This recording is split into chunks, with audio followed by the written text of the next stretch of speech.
Call the Liberty Elementary School District Governing Board regular meeting to order. It is 5:30 p.m. on Monday, April 13th.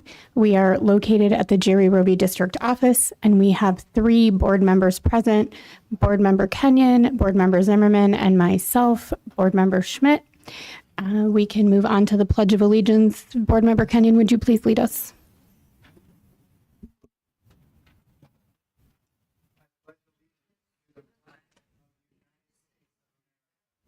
To the republic for which it stands, one nation, under God, indivisible, with liberty and justice for all.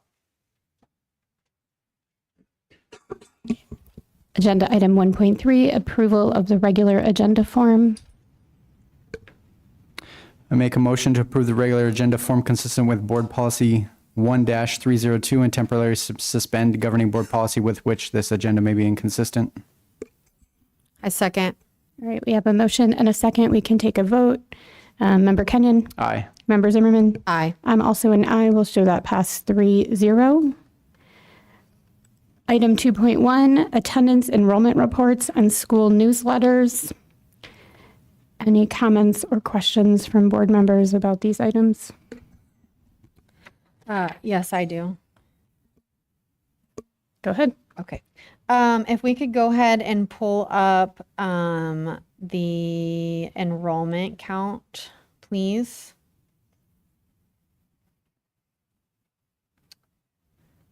Just for transparency's sake, I like to pull it up every month so that we're just all on the same page and understand where we stand kind of with, ADM. And so unfortunately, we lost students this month. Not a ton, but in the previous year, we had gained more. So that difference in number looks more drastic than like the actual number from this year. It was only 9 from last month. But when you compare it to last year's number, we're down 58 from this time. And then actually 52 from May, which is kind of what I go off of in my head. So, it's just, again, important as we discuss the budget and things like this, these numbers play a big factor into that. And so I just, want everybody to, keep that in mind. And when I looked at our attendance, if we want to pull annual attendance, I think is the one. Yeah. Just again, I like to recognize our schools and our principals when we can, and our attendance average continues to be higher than last year. And so, I just always think it's important to celebrate the wins when we can. And so I just appreciate our principals and our APs who, are working, and especially this month, it's extra important with state testing. So we appreciate all the work that goes into that. And, hopefully we will end the year with a higher average than last year. So thank you to all that are working on that. And that's all I have for this agenda item.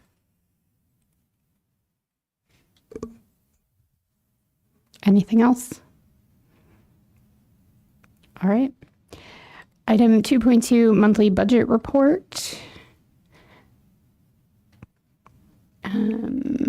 Ms. Bruni, are you presenting? Are you our answer person today?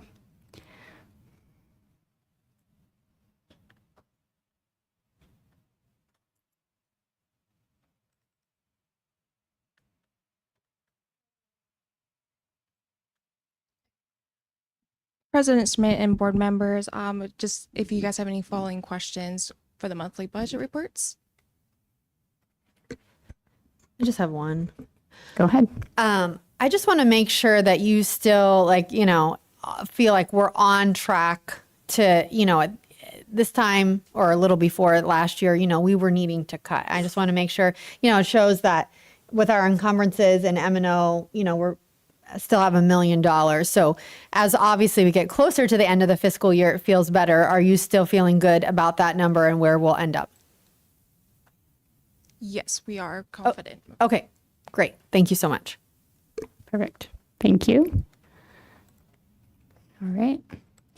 Moving on to agenda item 2.3, demographic and enrollment analysis update. Rick Brammer, principal manager, and Don Graves, senior associate with applied economics, giving us a presentation this evening.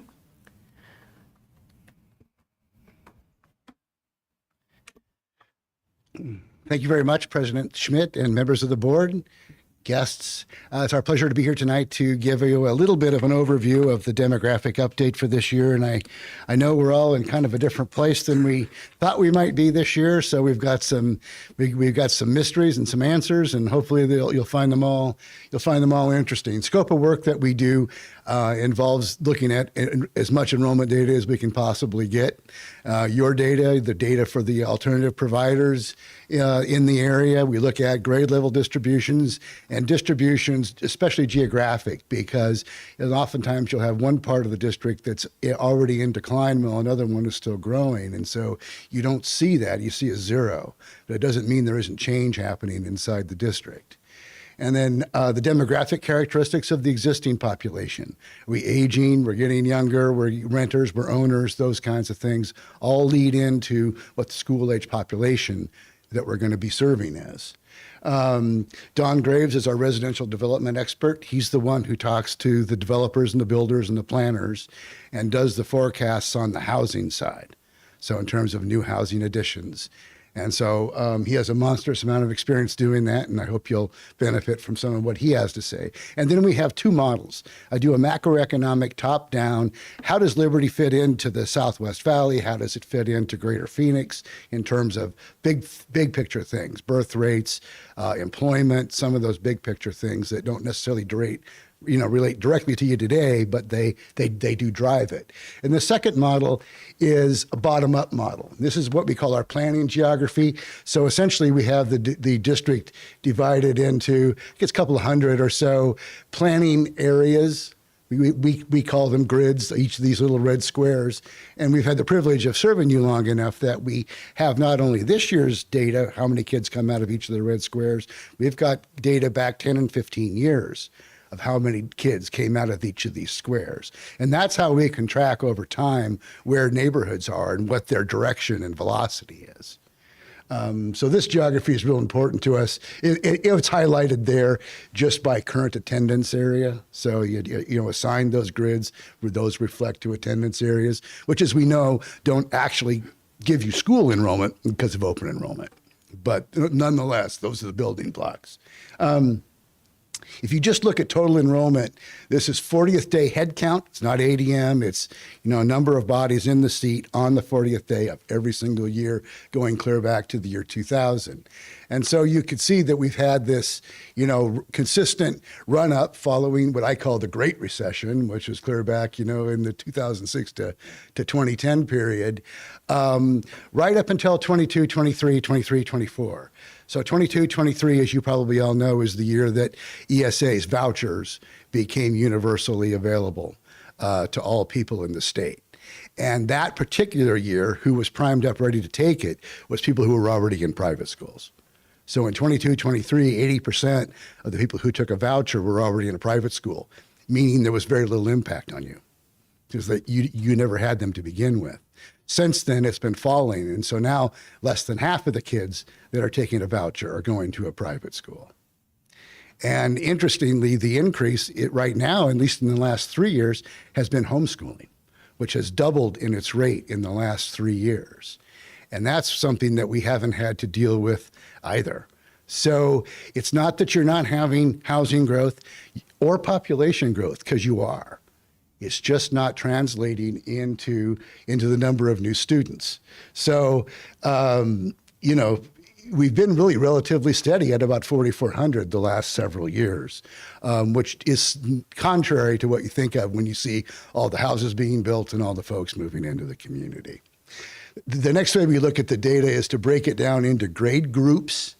And so K2, 3, 5, and 6, 8. And so what we've seen is most districts have some sort of now dispersion, whether it's older is bigger or, younger is bigger. But for the most part, you see a separation. And you see that blue line, the K2 group, going completely flat. 3 years ago. The only reason you've had any increase has been the move up of the kids that came in from before. But unfortunately, these curves follow each other to some extent. And so when you see one go completely flat like that, you start thinking about what's going to, what the future is going to bring.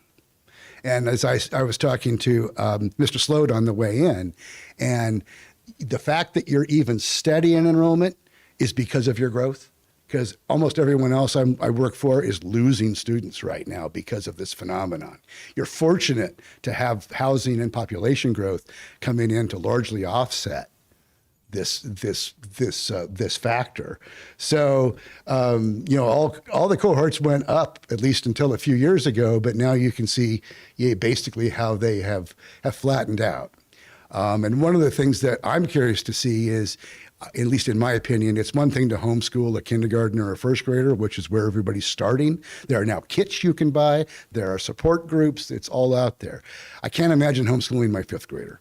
So I'm going to see how this plays out over the next several years. Will they come back to you just like they do for the high schools? Your eighth grade class and what goes on to high school are two different things, because there's so many kids that come back out of charters when they go from eighth to ninth.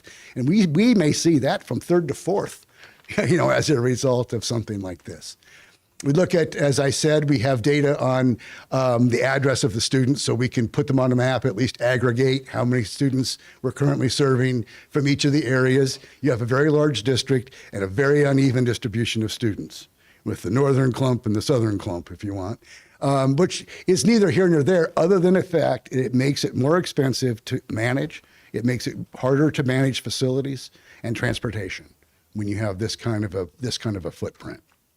As I said, we've been doing this for a while. So just in the last 5 years, everywhere on this map that's red, you've had an enrollment increase, and everywhere where it's blue, you've had a decrease.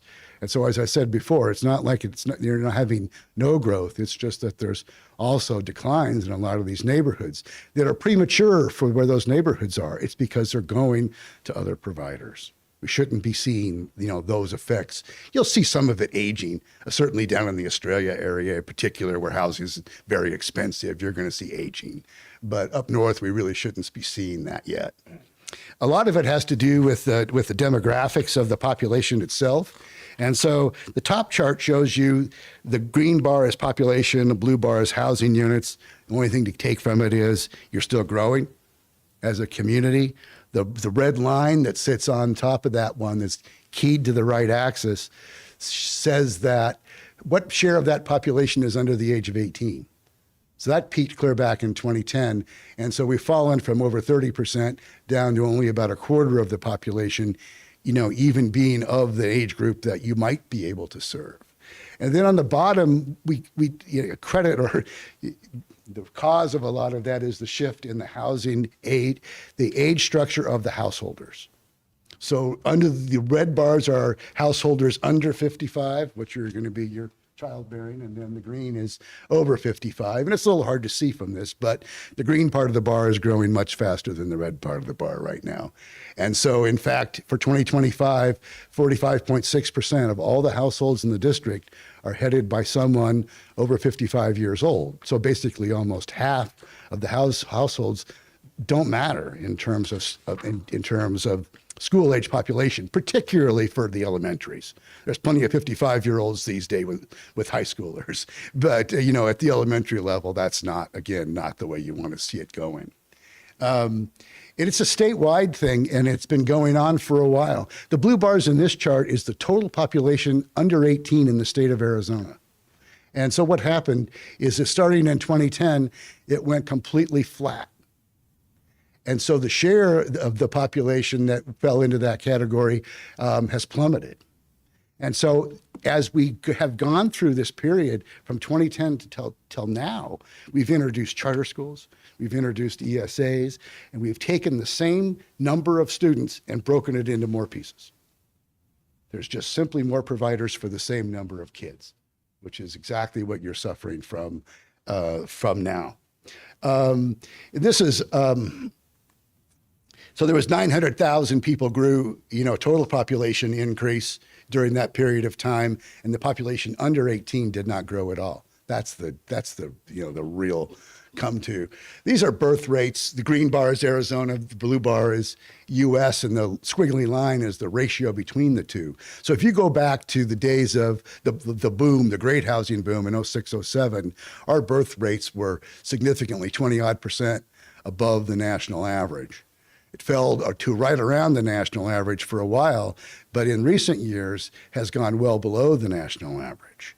The only other state that's had a larger decline in birth rates is Utah, which I find kind of curious, but nonetheless. And if you can think about all of that, is that the way I like to think about it that's most direct is that in 2006, there were 102,000 babies born in the state of Arizona. And in 2023, there were 78,000. And the only good news is that 23, 24, and 25 are all 78,000. And so we're feeling like maybe we've seen the bottom. It's going to take a long time to work that through the schools and to have growth, cancel that out. But we may, in fact, right now be looking at the minimum number of under 18s in the state. Charter school enrollment, it's out there. We track it year to year. By and large, most places haven't seen a whole lot of growth. It increased about 200 this year inside the district because of expansion at Roosevelt Prep. And in the area around the district, there's several more schools, but their enrollment was actually down a little bit this year. So my point of all of that really right now is to say any growth you're not getting or any decrease you're experiencing, it's really not because of charter schools at this point. They're struggling just as much as you are with the vouchers and the ESAs. And in fact, there's research out there that suggests that more charter schools will close as a result of ESAs than district schools. So Don's going to talk to us about housing a little bit. On this chart, you can see in the last 10 years, we've had about 8,800 housing units built. And when we look at it, we kind of look at north of the Gila and south of the Gila. And right now, it's about even, north and south. The other thing we see on this chart, well, two other things we see on this chart, is the blue bars are the single-family housing, and the orange parts of the bar are retirement housing. And in the last decade, it's been about 12%. And what we might want to keep in mind that in about 5 years, there's not going to be much left of that orange part. Canamia is pretty much the only age-restricted project in the district, and it's going to be building out. The other thing we can see is that here in between 20 and 21, we got a big drop in housing, and then it keeps going down. And what's happened is, for one thing, the market itself has slowed down. But this first big drop, there were like 3 major projects that were all building out. And then Estrella slowed down. A lot of Lucero had slowed down or was building out. So you have this big drop. Now in the last 2 years, the number of housing permits, have been going up. We've had both in the Citrus Road corridor north of the Gila and Estrella are both opening up new projects. So that's going up again. And when I mentioned that we have about half and half, that is, it's a little over 50% of the growth in permits, which are marked by these blue markers. And about, over 50% is north of the Gila, primarily up here on the Citrus Road corridor, and something over 40% down in the south. Right now, there's not a lot going on in Estrella. They're kind of revamping and getting ready for the next big growth. I mean, there's 6 subdivisions that are having lot preparation right now at Montecito. So this is coming, hasn't happened yet. You're also getting a fair number of activity out here in this rural area. And this is something we've been seeing basically since COVID. A lot of rural construction going on here and in some of the other districts.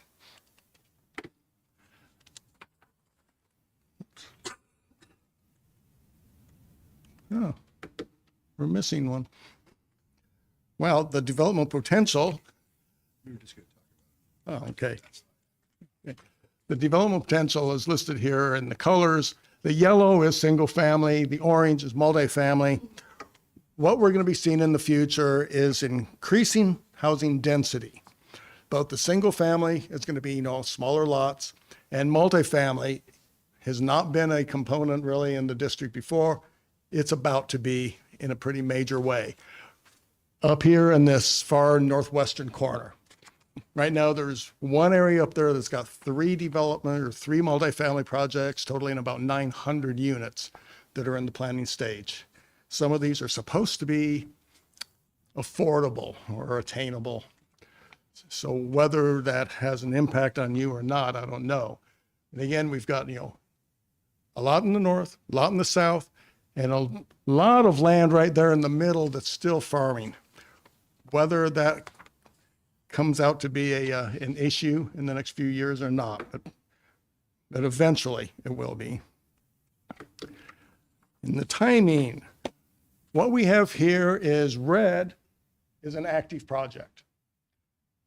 Dark orange is what we expect to be showing up in about a year, and then the lighter colors, as you're going farther out in time. What we see in about the next 5 years is we will still have about 50% or more of the housing growth north of the Gila on that Citrus Road corridor. You're going to have some changes going on in between about 2029 and 2031. For one thing, you're going to be building out these projects up on Citrus Road. So if it's going to go from 50% to down to almost nothing in a few years. It'll be about 6 years and it's going to drop way down. At the same time that at Estrella, we're going to have multiple projects building in Montecito over the next 5 years. And around the time that it's building out, Community 14 is going to be active. So we're going to see steady growth and probably increasing growth at Estrella. And then Citrus Road is building out. And they've just had the zoning passed for this Rio 1900, which we've known for years as King Ranch. So there's another potential 5,700 housing units. We're not expecting to see that until, about 6 years or so from now. But still, you're going to have another area of growth south of the Gila. So we're going to have this other shift. We could get some more growth eventually in this western part of the district, but probably less than what's going to be happening at Estrella and Rio 1900. Thanks, Don. So we turn now's housing forecasts of persons by age, householders by age, all those kind of stats that I told you, in order to, first of all, determine how many, this is Don's work in terms of what the absorption of housing units looks like over the next 10 years. At about 8,000 single family units, that's pretty close to where we've been averaging, actually. The only reason why we see it actually going up, significantly more is, as he was talking about, we have all of these apartments and multifamily projects that are going to come along, which is a whole new phenomenon for us. Now, don't get too excited. Our experience with new apartments is that they're so expensive, we don't generate very many kids out of them. Now, he did mention there's a push on right now to try to make them, attainable. I think everybody's gotten tired of the word affordable, but it's all just names. But there is an awareness, not only on behalf of the builders but on the planners, that's important. So we'll see. It's possible. But so about 11,700 housing units. An occupied housing unit is a household. You tend to have fairly low occupancy rates here because the census considers a unit held for seasonal use as vacant. And you have a fair seasonal population. So we're always comparing the number of households to the school-age population. How many persons are there living in the district age 5 to 13? Corresponds to kindergarten through 8th grade, and what that is on a per household basis and how that's changed over time. 2010, 2015, and 2020 would all be census figures. Anything in between is our estimates. But then we're comparing that to your K-8 enrollment that year, and we get kind of a raw difference. So how many, net aren't you serving, basically? But then we can, and that gives us what we call the enrollment to population ratio, which we've been doing for 100 years because I can do it for every district, including the ones I don't work for. Whereas the last set of columns, which is really what we want to focus on, is we back out any out-of-district enrollment. So we can say, how many in-district students are we serving? And we can compare that to the in-district school-age population, and we get something called the service rate. So what share of the 5 to 13-year-olds in the district are going to one of your schools?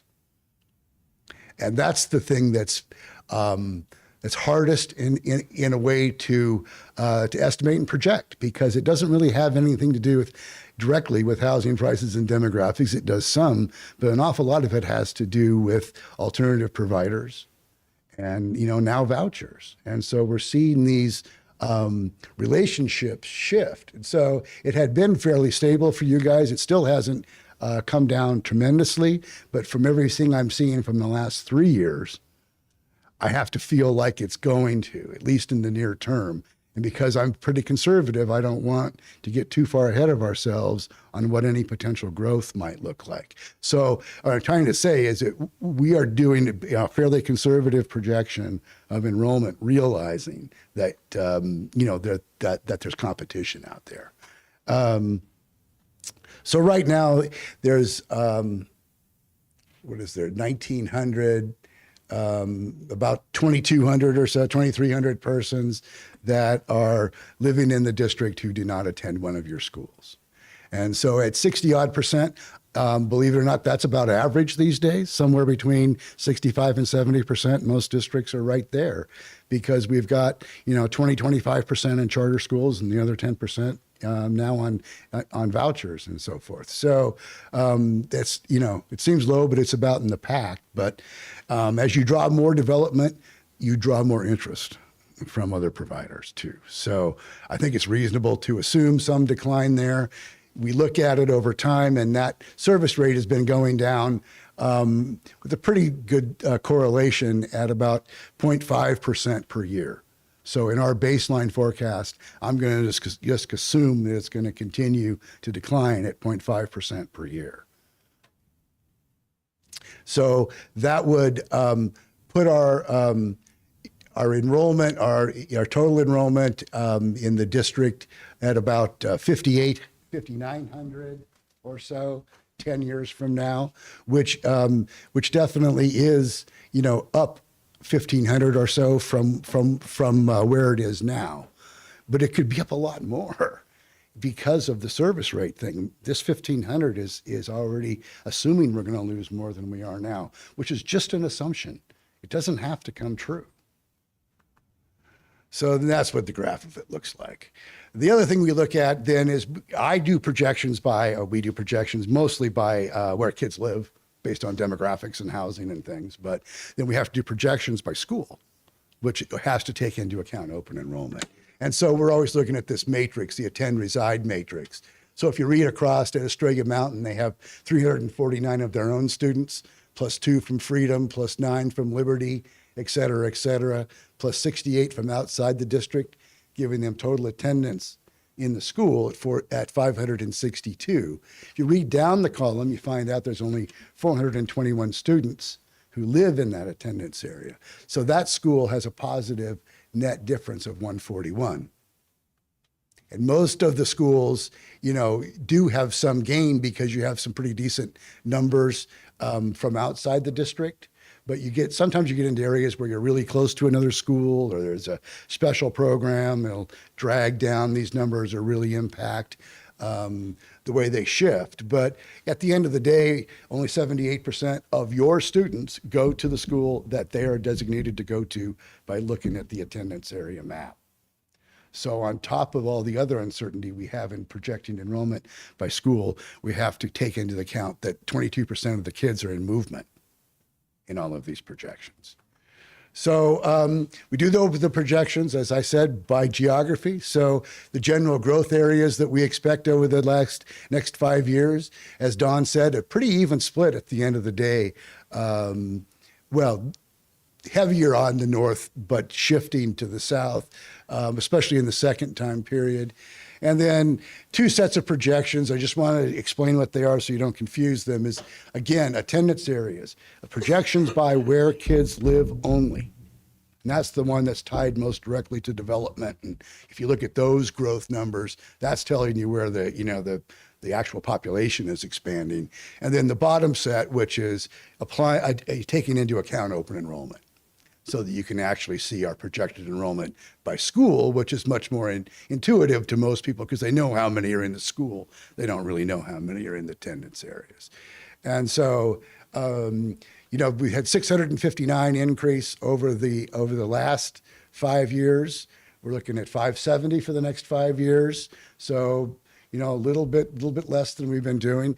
And then that second 5-year period, when Don starts talking about these new projects, particularly King Ranch and that area coming online, we're due for a boost. We're due for another run up, but it might be a few years off yet. So, you experiencing, slowing enrollment growth right now, or even no enrollment growth right now, unfortunately. But it's due to shifting demographics and increasing choice. It's not like there aren't kids, coming out of these new houses. Most of the new housing construction enrollment growth will occur in the northern part of the district. In the near term, it's a little closer to 50-50, but it's definitely stronger in the north. The Citrus Road corridor is on fire right now. So, that's going to be the next 3 years in particular, and then it'll start to shift back. Single family and rentals and apartments. Don was talking about how these are new to the district and we don't know how they're going to perform out here. When I talk about a single family rental, you've probably seen it. We call them the monopoly houses, where they build all these little tiny houses on one parcel of land. And I actually predicted that those might have kids in them before we started building them. And interestingly enough, they haven't been that popular with families.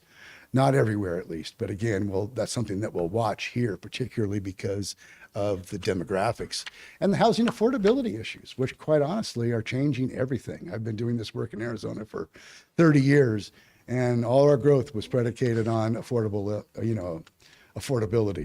and we've lost it.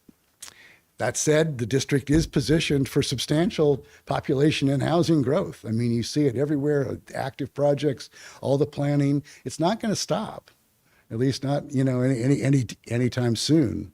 But the school-age population will rise, but we have to worry about the service rate. Keep that in front of us all the time. A lot of districts focusing more on marketing. And marketing doesn't have to mean hiring an ad agency. A lot of times it's just getting your own people out there to talk about the schools and go to community meetings and beat the drum. So I would encourage, because you've got enough hanging out there, you get a few back. Adds up. So that's our presentation. I'd be happy to take questions. Thank you very much. That was incredibly informative. Thank you. Questions? Thank you. I appreciate that. Well, my first solution, as everybody probably knows, is 1, get married, 2, start a family, 3, have kids, right? And that's what we need to tell people to do. And sadly, that's what we're seeing here is what's going on all over the country. It is. We're more acute, but yes, you're right. It's nationwide. And so, they're just getting back to our roots, our basics would help stem that. But really, our public schools have to be competitive, right? We have to be the ones that parents look at and see some sort of outcome. Our product that we produce should be well-educated children with good academic scores. That's who parents want to send their kids to, somewhere that's safe, somewhere that they feel invested in. And so, there's not really a lot there. That's just a comment, but I do have a question. So whenever there's incoming businesses, and Buckeye's been known for, Buckeye Goodyear area, just a lot of businesses coming here, that typically brings those working age or childbearing age, Workforce age, childbearing age persons, yeah. people to work those places. Is that kind of factored in on this, or is this is mainly just households? It's indirectly because that's what's driving the housing growth. Right. So I'm looking at the employment growth as one of the inputs in determining how many housing units I think we can support.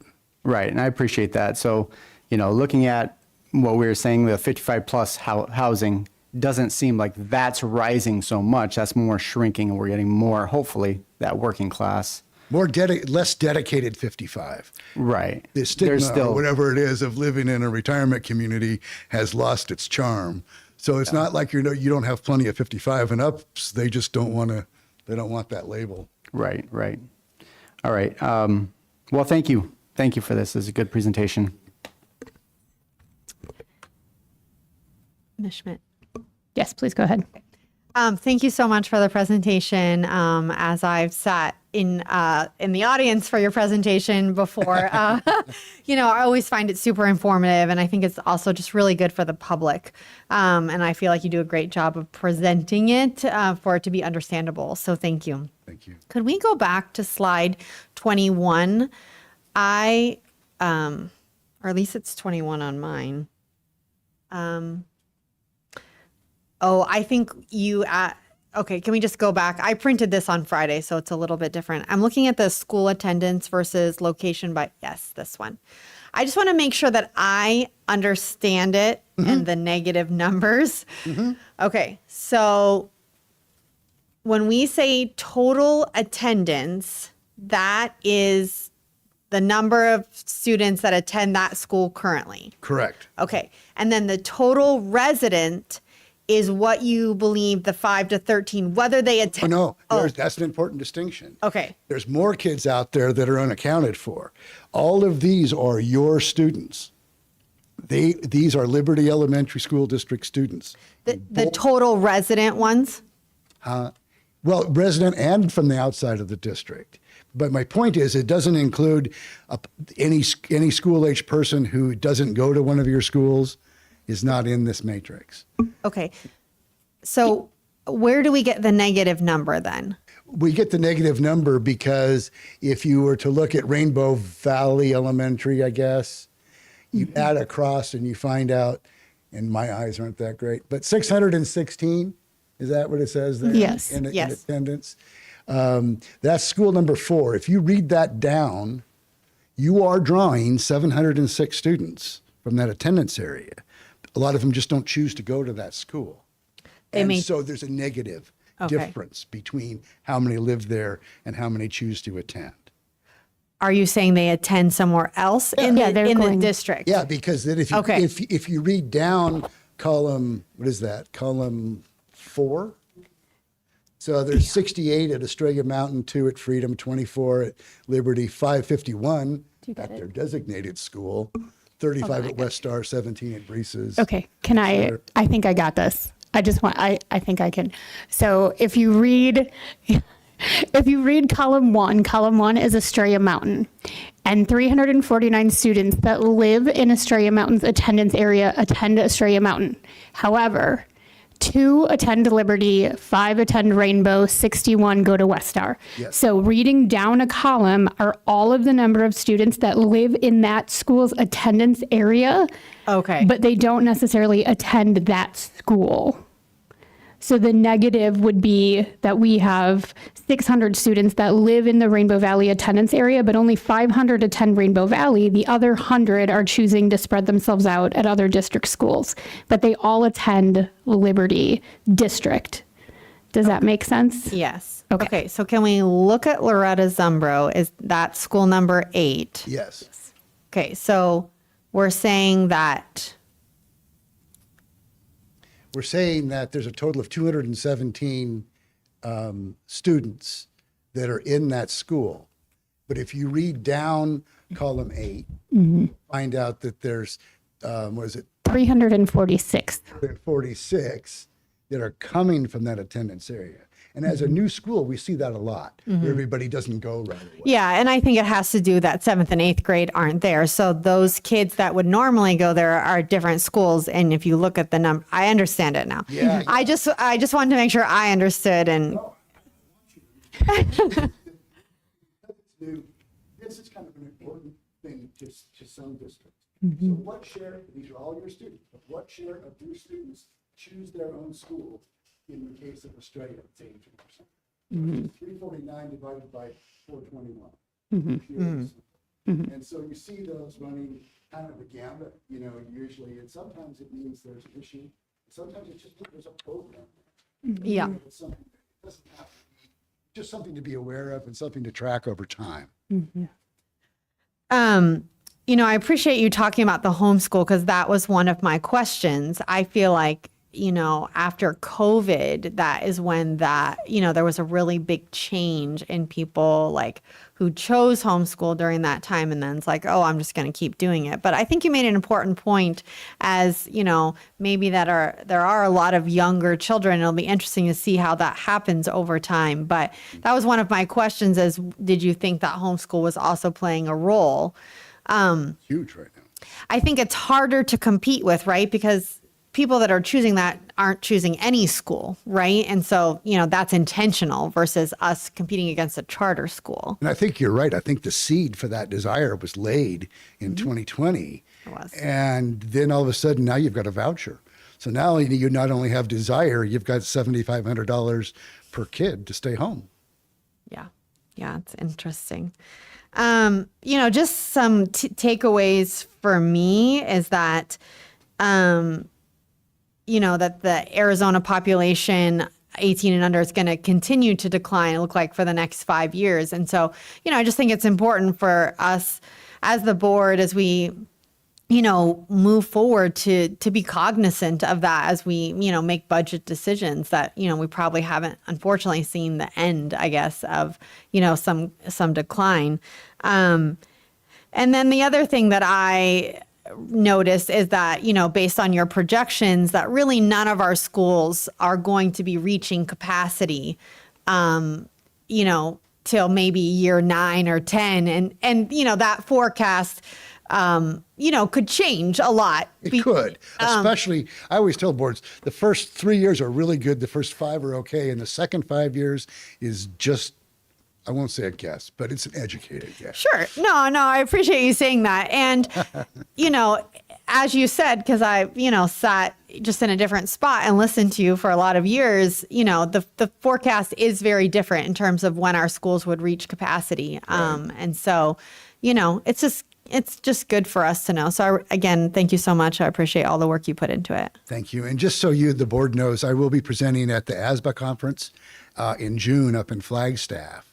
And it's going to be all big picture stuff. So we're not going to talk about districts. We're going to talk about megatrends. All right.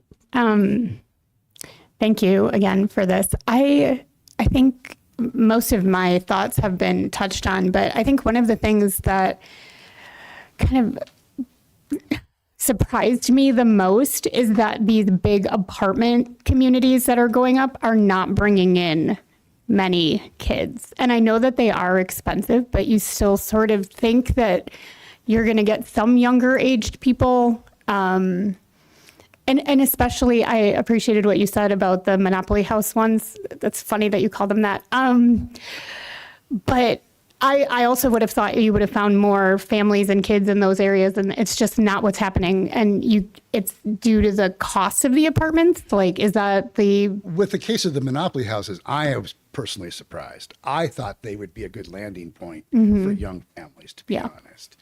And I don't know if it's the marketing or, lack of amenities for families, because just because you want them, if you don't cater, you don't get.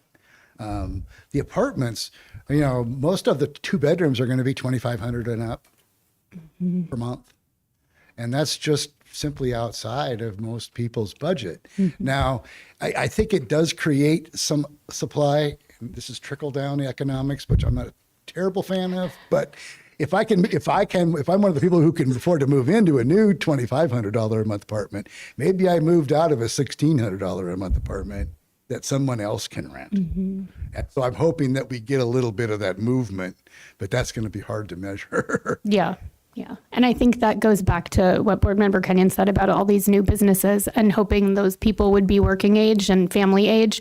But if the housing is that expensive, they may not be living in the area where the businesses are and commuting further. And so they're still living farther away and not attending our schools because they can't afford to live in the area. I think that's very true. Yeah. So, but thank you so much for this. Super enlightening. And I personally love all the numbers and colors and charts and graphs. So thanks for this part of it. Thank you for having us. Thank you. Right. Okay.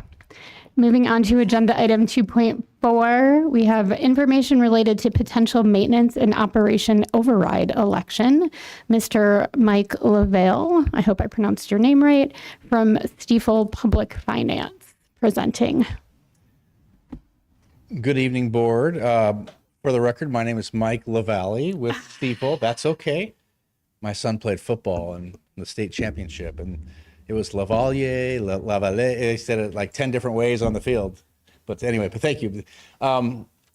Yes, and also by background, I've been working with the district since the late 1990s, helping you with bond elections, bond sales, bond refinancings, overrides, any sort of election. So happy to be back before you this evening. My task tonight is to stay on point for 15 minutes or less. So I'll do my best. That doesn't include questions, of course, you know. Okay. So what I'm here this evening to talk about is the maintenance and operation override basics and a little bit of the numbers for your district. An M&O override involves, it's called maintenance and operation. You can budget up to 15% more of the revenue control limit of the district's revenue control limit. The district's current M&O override is 10%. So you're less than the 15. You can go up to 15. You can do 11. You can do 13. You can pick any percent. It allows, it has to be voter authorized. It goes to in November only. It's levied annually as a secondary property tax. It's good for 7 years. However, the last 2 years phase down, and I'll show you what your existing one is about to do here in a couple years. And then if you have a November 2026 election, and if it passes, that override the new one will then go in the 2027-28 fiscal year. So there's a long kind of lead time to when you pass the election. It takes about another year to hit the tax rolls and impact the district's finances. So let me get to the district's numbers here. This is your current override. Again, I mentioned 10%. That's what the voters voted in back in November 2022.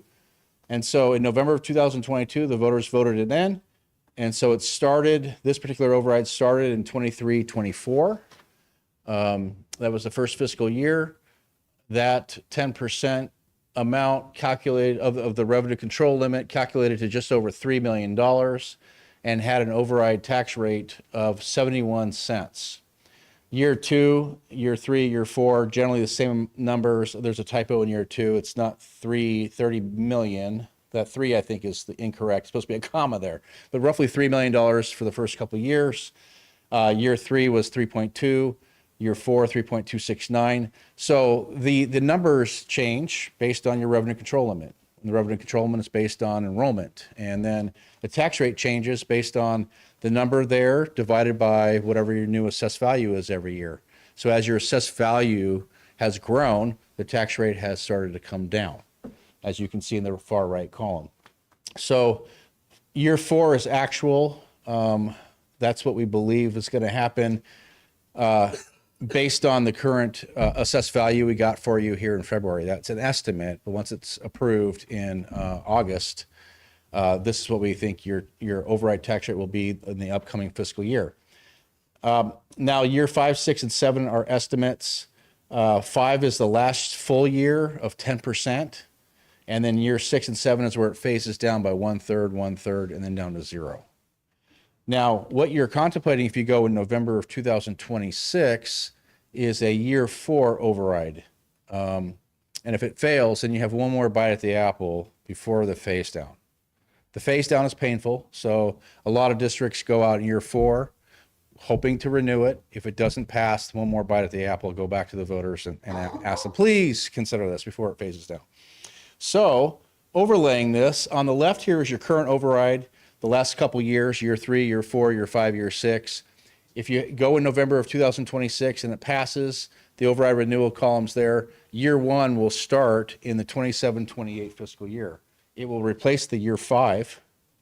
It replaces it. It doesn't add to it, if you will. It'd be about the same. It's the same amount.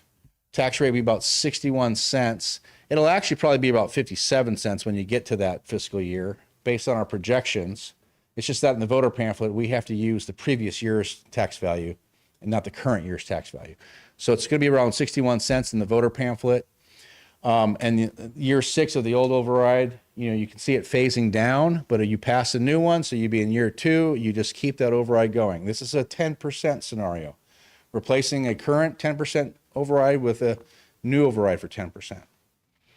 We also have a scenario here if you decided to increase it to the max, which is 15%. So replacing the 10% with a 15, you can see the amount that the district would be able to get if the voters voted in is just over $5.1 million in the first year, 5.2 estimated in 2028-29. Tax impact 91 cents instead of, 61. So there's the difference. 61 versus 91 in the second year, 55 versus 83 cents. Now, these tax rates, what I like to use is if on a 100,000 tax value home, and then multiples of that. So 100,000 tax value home, what's the cost for the taxpayer? You'd move the decimal over 2 places. It's $91 per $100 of assessed valuation. So $91 a year on for a 15% override, $61 per year for a 10% override. Now that's for 100,000 tax value. I'm going to show you some averages in the district boundaries. Obviously they're higher for the home values. Before I get to that, I'll just highlight this part here. If the district board wants to move forward, you call the election sometime between April and mid-May, and then a bunch of legal stuff happens in terms of creating the voter pamphlet, pro and con, soliciting pro and con statements. The community has an opportunity to submit a pro or con statement. The board has an opportunity to do that as well. Governing board, the resolution calling for the election, it names a type of election, specifics, M&O, DAA bond. In this case tonight, we're talking about an M&O renewal. You enter into an IGA with the county to help you. Election logistics, direction to district staff. So that's what the election resolution's for. You're also responsible for the pro statement for overrides, the board's pro statement. District administration has a number of things to do, mainly working with us and the district lawyer to facilitate the preparation of the voter information pamphlet. Several drafts back and forth. Then we help with the numbers. Your lawyer helps with the legal language. We help put that together on the district's behalf. Okay, in the district boundaries, I told you I like to use 100,000 because it's then if you have a $200,000 home or 300, you can just multiply times 2 or 3. But the average tax value in the district boundary is right here, 210,000. That could change. We get new numbers, I think, every May or June. It might go up slightly, but this is the average tax value. Well, you might be saying, well, that's awfully low. My home's worth 500,000. Well, that's market value. So we have some examples here to show you. I'm not a fan of Zillow. I'm not sure Mr. Brammer would be a fan of Zillow, but we have this estimate. We have a couple different addresses in the district boundaries here, and with Zillow values of 512,000, that's market value, what the house may sell for. So we picked 3 different addresses, okay? Well, that's not tax value, that's market value. The assessor's full cash value, okay? That's the starting tax value for these individual properties. But we're trying to get to the limited property value because that's how you calculate tax rates. Notice that the limited property value is significantly lower than the market value. So it's really important that when you're talking about a 60-cent tax impact on a 10% override, They're applying the 60 cents to their tax value, which is on their tax statement. They're not applying the 60 cents to their market value or some other value. Okay, it's significantly lower, which, and when I say by that, 60 cents, if it's 60 cents on 100,000, it's $60. On 200,000, it's $120. On 250,000, it's just a little bit more. It's not on the 691. Okay, and so it's important for folks to look at their county tax bill to determine this limited property value. How am I doing here? Oh, 6 minutes. So that is how these are just 3 different ones, and these are homes in the district somewhere around 500,000 to 600,000, 700,000. So good value of homes, but the tax value is significantly lower, and that's what you calculate this tax impact on. So a note on calculating property tax impacts. This is just kind of what I just talked about. You're using the limited property value, not the full cash value, not your market value to figure out what your impact is. This just shows the formula here, how it works. I kind of just talked about how it works. Here is a sample tax bill in the district. In fact, let me go here. It looks like it's this one here. 583 Zillow estimate, full cash value 378, limited property value of 229. So on that particular tax bill, here we go. Up here is estimate 583, full cash value 378. These are all values. These 2 values you're going to see on your tax bill. Limited property value is the 229,000. Well, then you get to limited assessed value. You'll also see that in your tax bill. That's 10% for a home. It's 10% assessment ratio. If you're a commercial property, it's 16%. So don't worry about that. On a residential property, 229, 22,000. Just take 10%. And that's how you start to calculate your taxes. So I have the different listings of the various values, but it's important that you're starting with this limited property value and then taking 10%. So these 2 numbers will show up on your county tax bill. And then this is the overlapping tax rates in the district for this particular homeowner. I believe they live in the Goodyear area, so not Buckeye, but they overlap not only Liberty, but Buckeye Union, obviously, the community college and West Mac, and on all the county tax rates. So you can see that the Liberty override it currently is about 64 cents on a $229,000 home. That calculates to $146. Okay, that's generally about close to the average tax value home in the district boundary. So this is the current impact. This is what the current override is, and all you're potentially doing is renewing a 10% for 10%, unless you want to increase it. But that would be keeping the tax rate essentially steady going forward, a continuance. And with that, I did it with 3 minutes to spare. Any questions? Thank you. Questions?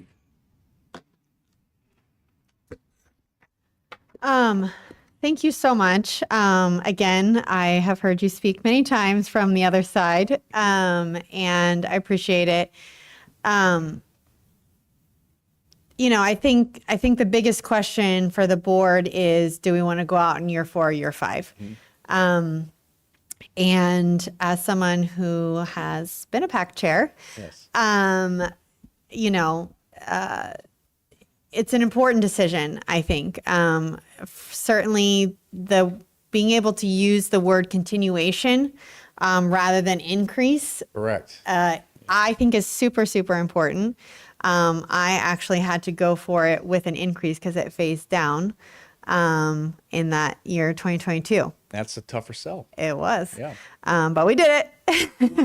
Either this year or the next year, in the phase down period where it had dropped from 10% down to 6.6 or 3.3. Yes. Yeah. Now you're asking for an increase. Right. Just to get back to the 10%. To the 10%. And, I think that, the things that, we need to consider are, this 2026 election would be an in-person election. We'll be voting on the governor. And, 2027 would be a mail-in likely. And that, they each have their pros and cons. Right. Community specific too. yeah, it's tricky. But yeah, I think we're in an interesting place. And, I think the board is going to have to weigh the pros and the cons of the current situation of the district. But I just think that being able to use that word continuation is super important. And I also think Truly. we should be at the end of the bond tax rate. Are we? Because it passed in 2019. Yeah, God goodness, I didn't bring the numbers. but Sorry. That's okay. That's my mainstay. I should know, but I mean, if you sold bonds in 2020, maybe 2019. Yeah, it was in 2019 that we passed it. Okay, so we probably sold bonds in the early 2020s. If you paid them off over 10, 15, 20 years, probably 15 or 20 years, you still have some debt service payments. But the payments may be going down. The bond tax rate may be steadily going down, Yeah. especially as your assessed values are going up.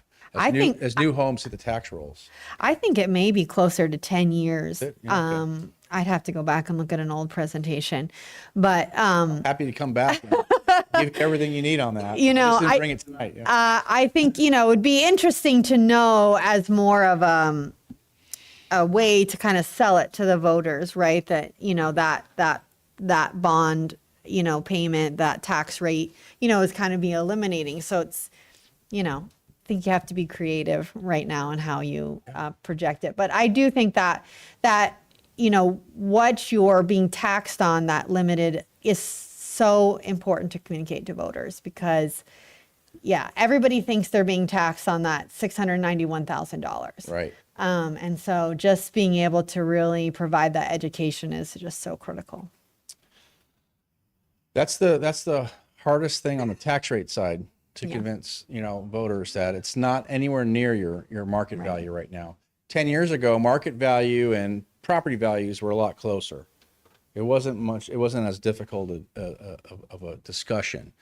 Now, because this limited property value, the reason why it's so much lower is that it's restricted to growing up to 5% for an individual homeowner every year. So the market value of your home could grow 10%, but that tax value will never go above 5% in any given year. So it has lagged all the growth in these home values over the last 10 years considerably. And now there's a big disparity between the two, which is a good thing because you're paying taxes on that smaller value, not the higher value.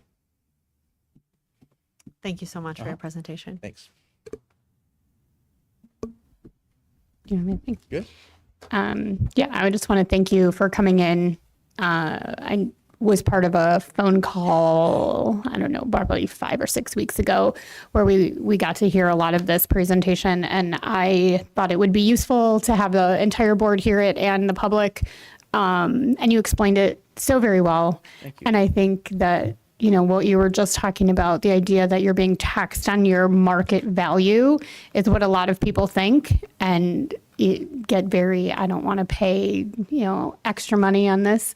But when we look at the actual, what we're being taxed on and the actual amounts, when you're talking about $150 a year, that's not, for most people, they wouldn't even notice if that was off their tax bill, honestly. And you'd be continuing it if you Right, stay at it wouldn't 10%. change. So they're paying Yeah, essentially- yes, exactly. And that was part of the reason that I thought it would be good to have you come present at this meeting so that we would still have an opportunity to discuss before we met the deadline to see if we wanted it on the ballot this year. And also, since we haven't started going down yet, we do have that second year, in case it wouldn't pass this year, to try to still get it in before it goes away too much and it becomes again an increase versus a continuation. Right. Marketing, it's all about word choices, right? So thank you so much for coming in and for presenting all of this and making something that is not so clear pretty clear. Thank you. Pleasure. Thank you. All right. Agenda item 2.5, the discussion renewal of the 26-27 employee health benefits. We have John Hatz from Gallagher Benefit Services, and some other people potentially. Good evening, board members. I'm John Hatz, Area Vice President with Gallagher Benefits, and I'm going to go over the renewal information for your benefits plan. The packet provided is pretty thick, a lot of detailed information. I'm going to stick to the first 2 pages, which is just the executive summary. The rest of it is pretty much detail, which just shows or outlines plan design, things like that. So start off with a couple of the things that are changing. The increase from ASBATE is at 6% for medical. It's pretty substantial, but to give you an idea, it is still lower than overall medical trend. Medical trends right now are running at about 9%. So your renewal is coming in at 6%, which obviously is still large. It's higher than your normal consumer index, but it is lower than trends. And just to give you a background on how ASBATE is a collective multi-employer pool, their overall target pooled increase was 6%. And then all of the entities participating received a range from about 4 to 8%. So then the overall weighted average, their target was 6%, and you're right at their target at 6%. Now, drilling down a little further specifically to the district itself is, not to use too much insurance jargon, but running at 103% loss ratio. Essentially what that means is every $100 you paid in premium, you had $103 of expenses. So running close to expected, but a little bit higher, enough to get you in that realm that your increase is in line with their overall pooled target increase. The retirees, however, that one's a little bit higher at 20%. Or 19.9%, not uncommon to see a retiree population within a pool get a much larger increase. Just to give you an idea, they're about 65, 70% higher in cost than an active population. So you typically see any type of early retiree coverage trend quite a bit higher and therefore get higher increases. Dental is with Blue Cross Blue Shield. You're currently in a rate guarantee, so there is no change. Oh, and then just to go back to the medical real quick, I wanted to note there is no change in the level of benefits. ASBATE periodically will make plan design changes. So this year there are no changes to the level of benefits that employees will be receiving. No changes in the dental benefit either, and no change in the rate due to the rate guarantee, which is through June 30th, 2027. So 2 more years of the same rate in dental, which is good news. Vision is going up by 4%, but that's for 2 years. There will be a rate guarantee ending June 30th, 2027. 4% is kind of in line with the vision trends. Your basic employee life insurance is currently in a rate guarantee, so no increase to the district there. Any voluntary benefits that you're offering, there are no change to the rates in those either. A couple of the administrative items, the administration for the health savings account, that is not increasing. That is currently in a rate guarantee. So is your flexible spending account. There's no change in that rate. Your employee assistance program, that is joint along with your participation in ASBATE. So there's no change in that cost. COBRA administration is at no cost. It's bundled with medical. Your telemedicine through Teladoc is no change in rates there. And then any supplemental benefits through Lincoln Financial, there are no change in rates there. So that is the overall executive summary of the changes in the health and benefits program. And with that, I'll address any questions. Thank you. Questions? Yes, thank you.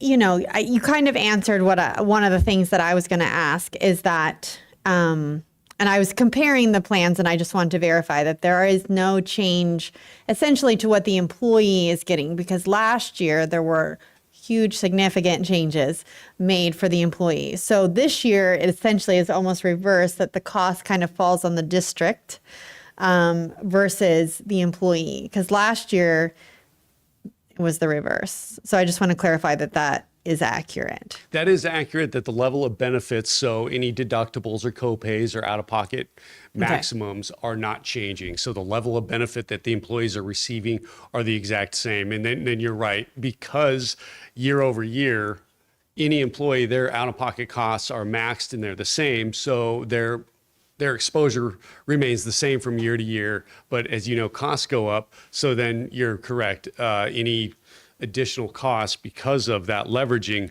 will impact the district and then the overall pool itself. Sure. Yeah.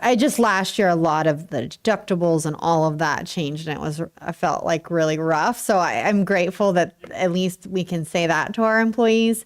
I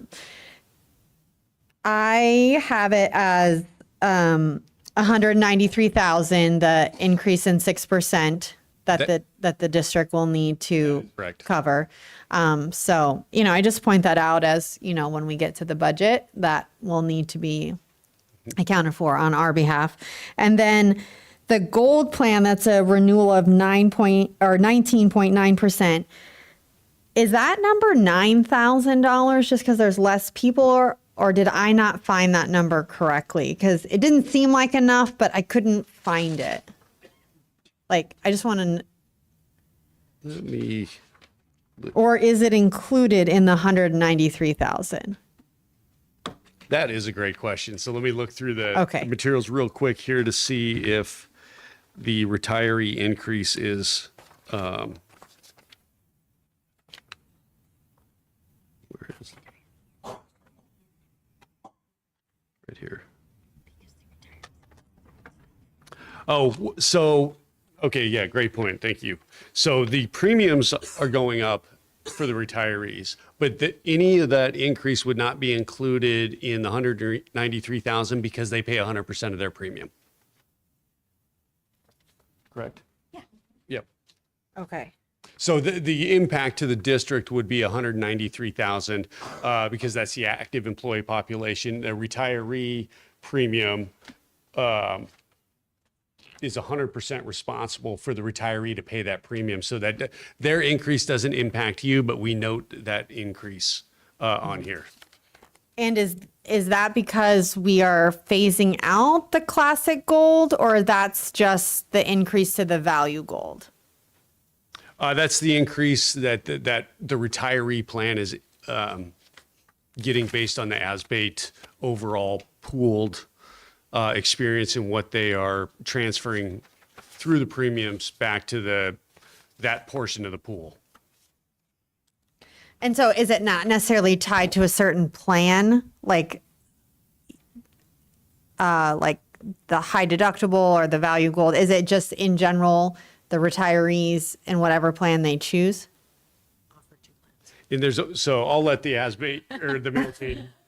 Hello. Hi. Retirees are only offered two plans, the Value Gold plan or the HDHPA plan. Okay. So that's why that. Okay. Like that.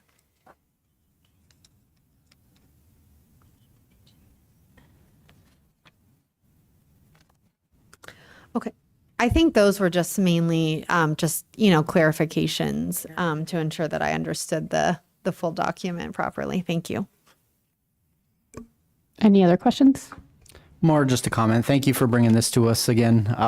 It's good to hear that, the plans will stay the same. The employees, they have their providers they always go to, and having to change that stuff up is just so hectic in families. And so I'm glad that those will remain the same, and very little impact to them with this continuation. But as Board Member Zimmerman said, we will have to look at budgeting for this additional 193,000. So thank you.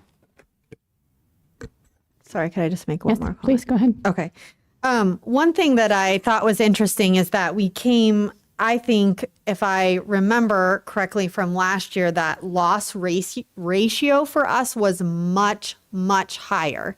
And I wish I had looked it up to remember. But do you count that we were able to get more people on the high deductible plan? I know that was a big push. Do you feel like that was successful in contributing to this? Because this is much closer, I think, to where we, kind of want to be, I guess. Right. And if I remember correctly, I think last year's loss ratio was something around like 137%. I wanted to say 150, but I couldn't. Yeah.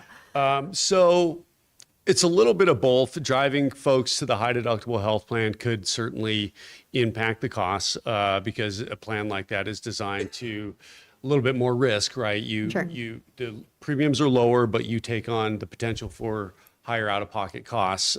So that can help bring in more consumerism, more choices on how you use your health savings account dollars. That can help bring utilization down, but also it's credibility as well. So when you drill down on your group on its own, just a few large claims can impact that loss ratio. So if that large claim, or say, just for example, you had some preemies or something on the plan in that particular plan year, that could easily put you at a very large loss ratio, but then things stabilize. They're not a repeat claim again the next year. So you will see a drastic change in your specific loss ratio because of the impact of how a few people can impact that. Now, if you were a group of 10 or 15,000 employees, you spread that risk over a much larger, so you're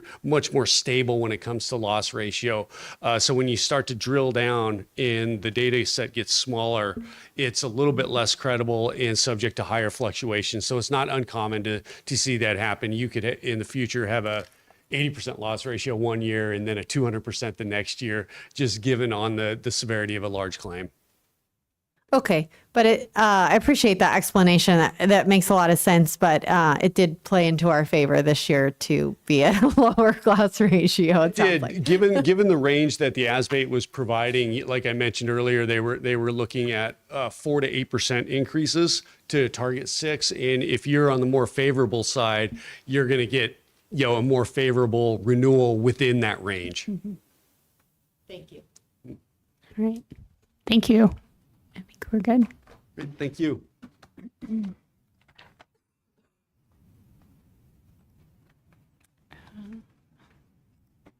Right. Agenda item 3.1, governing board updates. Mr. Kenyon, would you like to start, please? I have nothing at this time. Thank you. All right. Ms. Zimmerman? Yes, I have. Thank you so much. I have a couple things.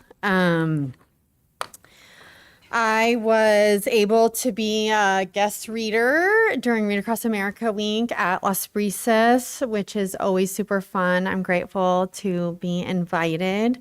And I got to be a guest reader as a parent as well at Estrella. And I thought that was super fun that instead of I think both are great, but it was, I thought, a cool way to have, ask your kids' parent to come in and read, because they're probably going to be much more excited to see them than one of us who they don't know necessarily, although we really enjoy it. So it was really fun to do both. I was able to go to Ag Night at Liberty. It's always a great opportunity to showcase their signature program. My little kids always enjoy that night. They look forward to it. And they were a little worried they weren't going to get to make something this year, because last year they got to make butter. And luckily we asked somebody and we got to shake and make ice cream.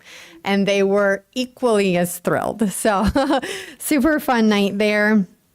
I want to take a second to recognize that our preschool program received a 5-star rating, which is a huge accomplishment. Just 2 years ago, they were a 2-star rating. And so to make such a huge jump in such a short amount of time, is a big credit to our preschool coordinator and certainly the teachers and the paraprofessionals, everyone that play a part of that preschool program.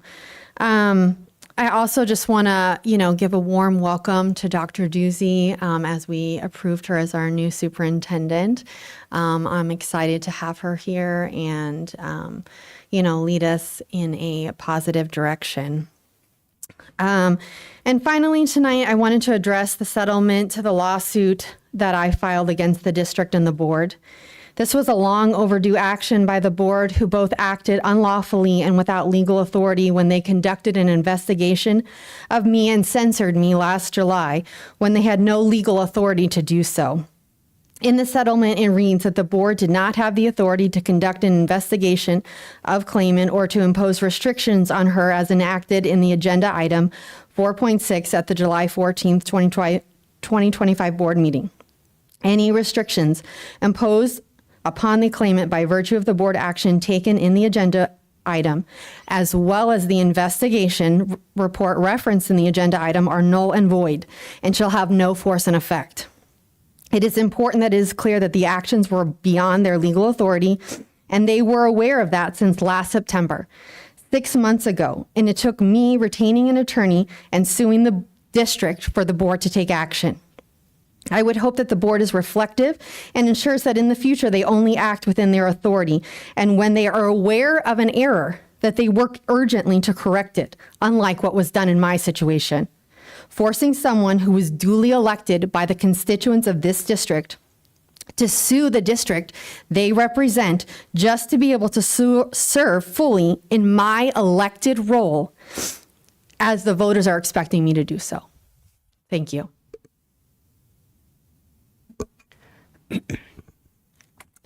My update. So since the last meeting, I was invited and I was able to come and be the judge for the district math challenge, which was really challenging, not only for the students, but for myself, because each grouping was 2 grade levels with 2 students from each grade level of all 8 schools. And they all get to do each question 3 times, and I have to grade them on the spot and hand them back. And I did it by myself. So I have not graded papers in a very long time, but I graded a lot of papers that day. And hopefully I didn't mess any of them up. Nobody called me out on making mistakes, so hopefully I did it all right. But it was really fun to see them all working so hard and so diligently, and some of them doing exceptionally well and getting every single point they could get. And then there was a little whiteboard quiz at the end, and all of them participating, and it was a really great day. Very challenging, like I said, but it was great. It was fun. I'm super excited for the winners who will be representing the district at the regional competition. I expect that they will do exceptionally well there as well. And then this is much more like breaking news, hot off the presses, but I wanted to congratulate Estrella Mountain Science Olympiad for their 4th place in the state competition, and for all of the individuals who brought home medals. As a former middle school Science Olympiad state champion myself, I felt very proud of that, and I loved to see that. And I love to see how big the team was and how excited everybody was. So congratulations to all of them. That is a huge accomplishment. Especially from a relatively smaller district, when there's lots of schools who have lots more kids and money focused on this stuff. So cheers to them, and great job, Estrella Mountain. All right, we can move on to item 4.1, public comment.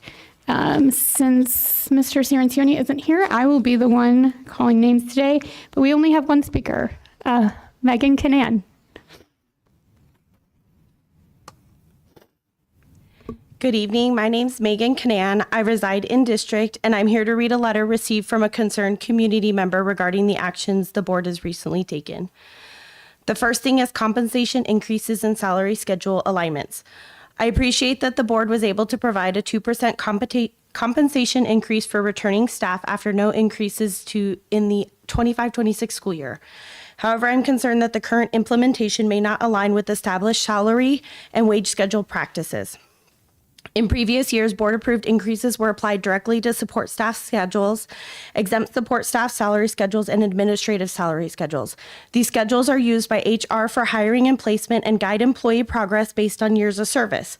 Without incorporating the increases to the actual schedules, it may create inconsistencies between returning and newly hired staff. For example, let's say a bus driver was hired and has been with the district for 2 years. They were hired with 3 years of experience, placing them on a 9-step B at $21.44 per hour. They did not receive the step increase last year, leaving them at a level 9 step B. They are not receiving the step increase again this year, and with a 2% increase will put them at $22.20 per hour. A new hire comes in with 4 years of experience, a year less than our current returning driver, and will be placed at a 9-step C and will be making $22.73 per hour. So the new employee will be making 53 cents more an hour than our returning staff member with a year less of experience. This does not work with those salary schedules, as all employees with the exception of certified teachers, reading interventionists, and instructional coaches, as they follow salary schedules for their placements in all returning years, and is why step increases are built in to keep positions equitable between staff. Number 2, administration assignments and compensation questions. Is Dr. Avila receiving additional compensation for serving as the Assistant Superintendent of Human Resources? This change does not appear to have been formally brought to the board for approval. Additionally, there is concern regarding her current role designation when communicating with outside vendors. Clarification is requested regarding whether Dr. Mahorn has resigned or is still employed at the district, and what official authority has been approved for this transition. Number 3, superintendent contract and stipend clarification. A new superintendent contract appears to include leave provisions that are not consistent with the district policy. The district does not use a PTO system, but instead outlines vacation, sick, and personal leave separately. Previous superintendent contracts have clearly defined allocations such as vacation and sick leave days aligned with district structure. Additionally, district policy previously defined limits on personal leave usage by employee classifications. The current contract language does not clearly reflect those standards, and the staff handbook appears to conflict with the updated language. Clarification is needed to ensure consistency between contract language.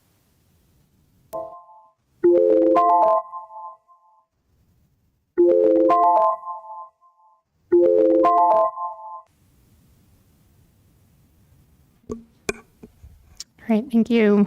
Agenda item 5.1, approval of the consent agenda.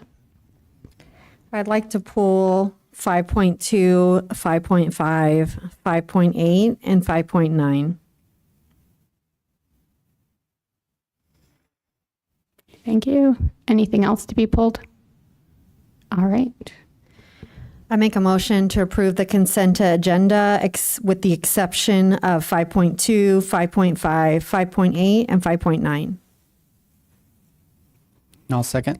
All right, thank you. We have a motion and a second. We can take a vote. Board Member Kenyon. Aye. Member Zimmerman. Aye. I'm also an aye. That passed 3-0. So we can, item 5.2, approval of personnel action items. Ms. Zimmerman. Okay. I just had a question about the supplemental compensation. Looks like we are paying an athletic director for season 3 for Las Brisas Academy. And my question is, one of the things that we made a reduction for last year is schools that have a full-time AP do not have an athletic director or not paid a stipend for an athletic director. So I just want to make sure we're being consistent and equitable to our schools. So I'm just curious why this is here. Yes, please go ahead. Board Member Zimmerman, Dr. Mohorn granted the schools without APs at the beginning of the school year this option to cover athletics, which included both Rainbow and LBA. Once the AP arrived at the sites, this was no longer viable. And was covered internally by the AP. Okay, but this is from January of this year to March. So wasn't the AP there prior to January? The athletic person continued to cover those duties during the transition because the assistant principal began so late. So you will not see this again. Okay. Okay. That's all I had for 5.2. So with that, I'll make a motion to approve 5.2. All right, thank you.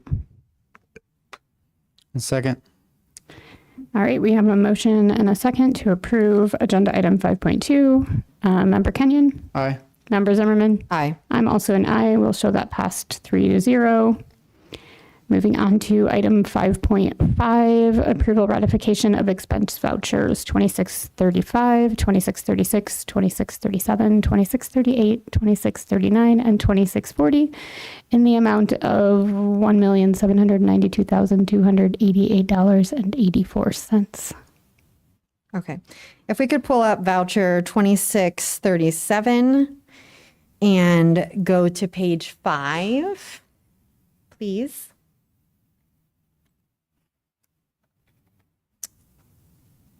And I believe, yes, thank you. If you keep scrolling, keep going. Okay, that's one at the bottom.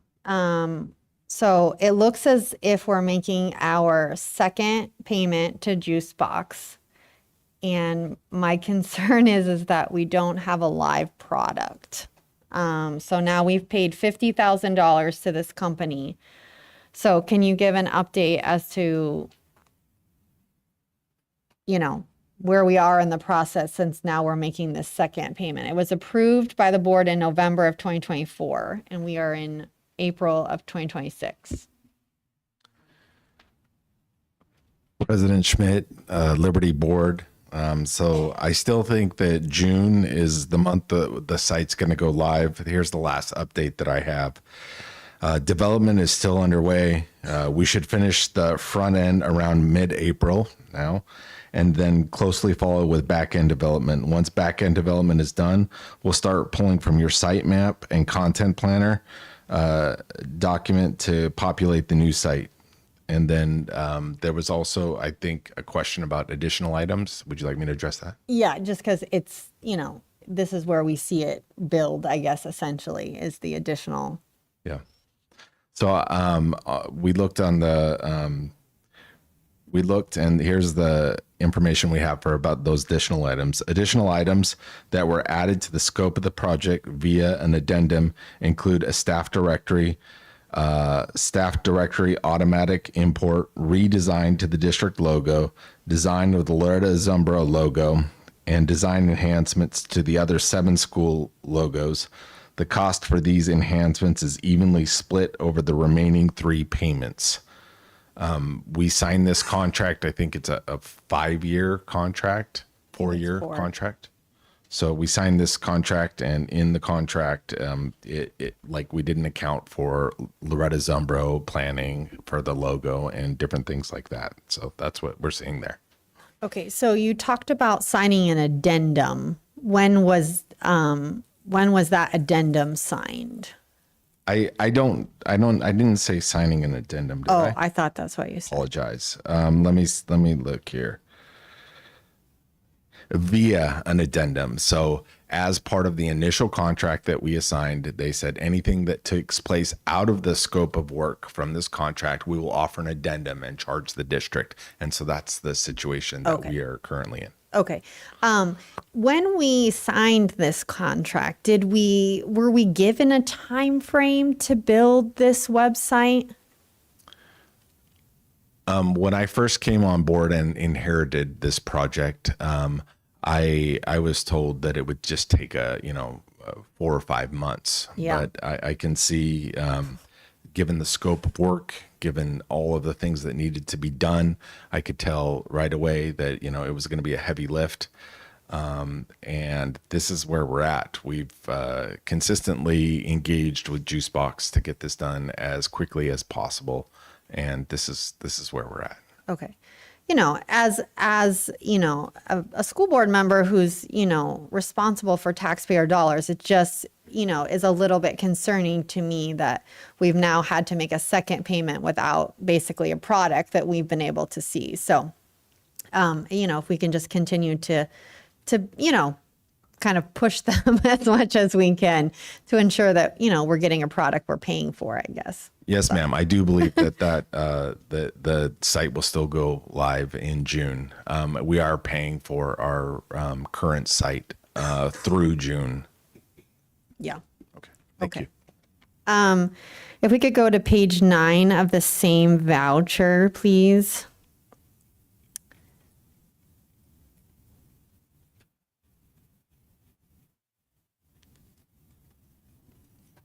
Keep going.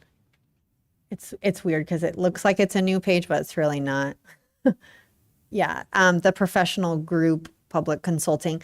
So, as I was looking at this, I know this is for Miss Williams, and I noticed that the fund that it's coming out of is 570, which is indirect costs.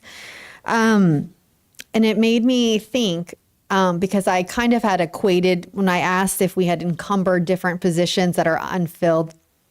I equated kind of what we are paying for your services as to what we might pay a director of or executive director. But as I looked at this time, I realized that we're not paying it out of M&O. So is that position, is the director of finance not being encumbered as well?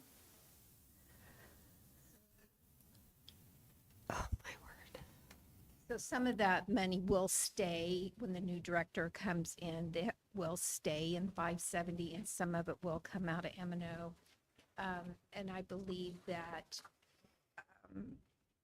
that will have to be paid out of that carry forward money, just like the superintendent and the if you choose to do the assistant sup of ed services out of that, that will all come out of that carry forward money. Okay, we'll talk about that when we get to the budget. I don't want to be off. I just wanted to clarify something. Okay. And then if we could go to voucher 2639, page 9.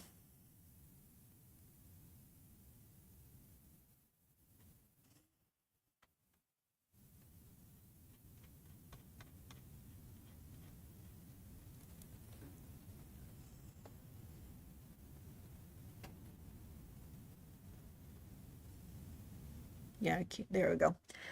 So this is about it's a behavior coach, and one of the reductions that we made last year was to pay the behavior coach out of a different fund, not out of M&O. And so, I just want to clarify what's happening here, I guess. We did catch this one when we were going through the different line items from last year, comparing to make sure that they have it. And so we'll do a journal entry to correct this one. Okay. And any previous ones as well? Okay. Okay. That's all I have for this agenda item. If you're ready for a motion. Yes. Okay. I make a motion to approve 5.5. Second. All right, we have a motion and a second to approve agenda item 5.5. Board Member Kenyon. Aye. Board Member Zimmerman. Aye. I'm also an aye. That show passed 3-0. Moving on to item 5.8, approval of agreement with Educational Services, Inc. for staffing services. Dr. Avila. Okay, sorry. Okay, so just for, clarification and for the public, this agreement with ESI is partly for them to continue kind of the staffing of subs. That's correct. Madam President, Board Member Zimmerman, that is correct for a subsource. Okay, so, and when we look at it, the fees associated with this for the sub, I'm just referring to the sub portion right now, okay, are 27.5%. Is that 27.5% from the substitutes like daily rate of pay? Is that where we calculate how much the fees are? It is the percent of the gross salary, correct? Okay.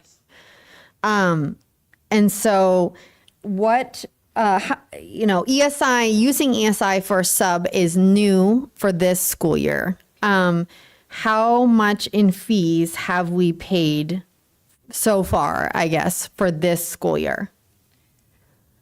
At this time, we have paid $72,895.54 in fees.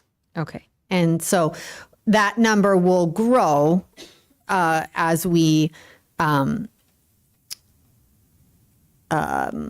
to use subs. yes, thank you.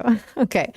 And so my next question is, and maybe some of, since we asked the principals to come to the meeting, maybe if some of them would be willing to share, what is the sub fill rate this year using ESI versus last year when we didn't use them?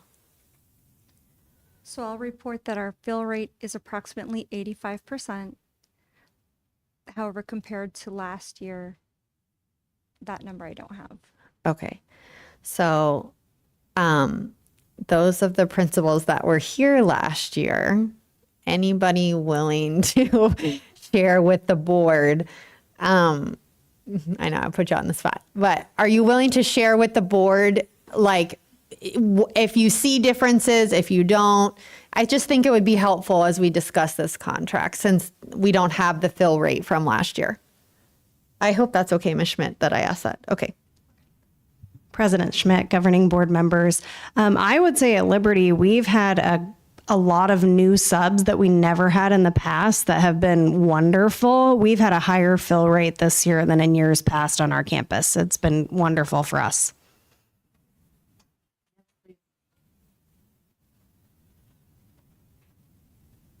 Good evening, President Smith and governing board members. I would probably say that Freedom 2 also had more than last year, for sure, but they're being mainly concentrated in the lower grades, like K3. We have been very successful at finding subs, but anything for like 4th, 5th grade and above has been non-existent pretty much, except for a few here and there. I know this is probably not on the agenda, but I know that the budget conversation will come up soon, but sometimes even paying a little bit more for the upper grades would attract subs to come in and work for us. So coming from Freedom, our Title I school, I think that will make a difference. But that was just definitely better than last year.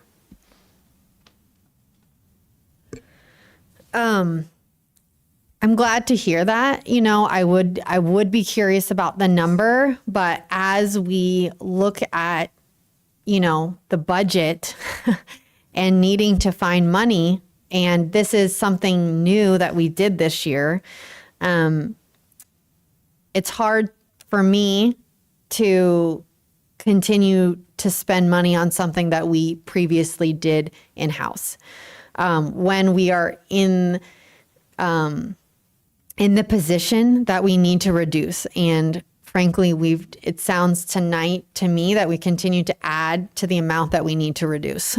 That's, I feel like we're going to get to $1 million before we even end the night from what it sounds like to me. And so, when I think about a reduction of paying a company to find our subs when we did it in-house before, is that something that's going to impact children less than cutting an assistant principal or having higher class sizes? Now, certainly one could argue that, if we don't have subs, that's going to impact children. So I just think it's something that the board should weigh. But, I also wonder, would it be cheaper to hire a part-time person that would just work in the mornings, that would work on calling subs and trying to get them in? Would that be cheaper than, paying this company to do that? I appreciate the principals saying that they've seen a difference. That makes me feel a little bit better. But, as I've gone through the budget, I'm just looking for different ways to find money, essentially, that has the least impact on our classrooms. So. President Smith, May I interject that I did run that number just the other day, and last year we spent $385,000 for our subs, and we had a purchase order in for the current year for $300,000. We did have to raise it just the other day, but I don't believe it's going to hit the same. I think it's going to come in closer to about 350 to 375. So I think there will be some savings this year over last year. And so when you say for the subs, is that including the fee then? Yes. It is. Okay. Madam President, if I may? Yes, please. I know, yes, budget, we need to look at everything. I do know that this came about and was presented to the board because of the problem we had with finding subs in the past. A number of subs, whether they just we couldn't find staff, there was just so many issues with trying to fill these vacancies, especially last minute vacancies where this company came and presented. And I was a little bit skeptical, to be honest, when I first heard this company and kind of what they were presenting, because it almost sounded too good to be true. It almost sounded like, we weren't sure, we weren't guaranteed of what kind of quality subs we were going to get, and just if they were going to be able to fill our positions that were needed. It sounds like, and obviously this is only 2 of 8 of our principals, that it's working, not 100%, but it's working. And I do think that at this time, for me, this is a very needed service to help our children. This directly ties to their education and to making sure we have somebody in that classroom. And so for me personally, I'm okay with this. Thank you. I do have to say that I'm glad to hear that we're going to come in under what we paid last year, even including the fees. So again, that's nice to hear, especially since we apparently have a higher fill rate overall. I mean, obviously, we didn't ask for that from the principals ahead of time. So, but knowing that they've had good substitutes, the fill rate has been higher, and we are going to come in under what we spent last year. Those are all positive things. So thank you for that. All right. I mean, would anybody like to make a motion? I make a motion to approve 5.8. All right. I'll second. All right. We have a motion and a second to approve agenda item 5.8. Board Member Kenyon? Aye. Board Member Zimmerman? Aye. I'm also an aye. We'll show that that passed 3-0. Agenda item 5.9, approval of the food service management contract renewal number 4 for fiscal year 2026-2027 with Southwest Food Service Excellence. Board Member Zimmerman.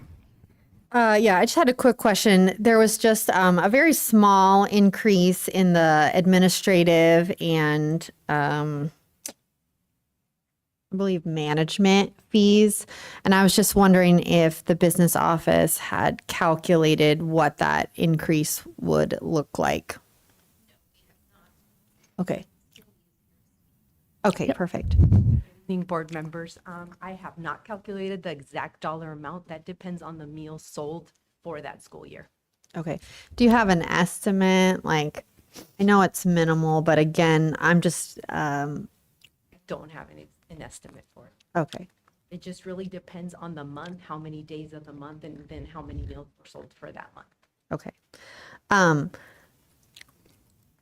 But this program is typically self-sustaining, is that correct? It is a fund unto itself, and it does have to fund itself. Okay. Okay, perfect. Thank you. So I Thank make you. oh, sorry. Nope, go ahead. I make a motion to approve 5.9. All right, we have a motion Second. and a second. We can take a vote. Board Member Kenyon? Aye. Board Member Zimmerman? Aye. I'm also an aye. We will show that that passed 3-0.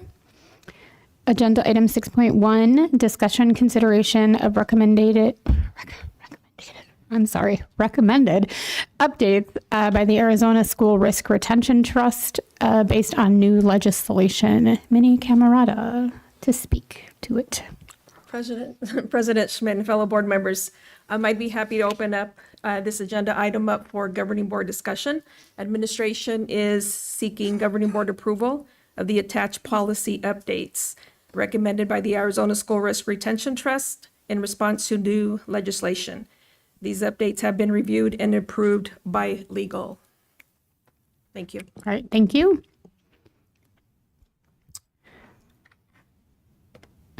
Go ahead. Okay. I just have a couple things. So if we could pull open the document, the first kind of note I have is for 1-302, which is page 3. I put the page numbers, don't worry. So I just wanted to draw attention to this because it looks like the kind of law has changed into committees and the committees that report to the board. There's been a lot of discussion on our board in particular about committees that advise the board needing to follow open meeting law. And I believe that this ARS 338-431.08 changes that unless, a board member is part of that committee. So I thought that was an interesting change that was made by the legislature. If we could go to page 15, which is policy -3-301.A.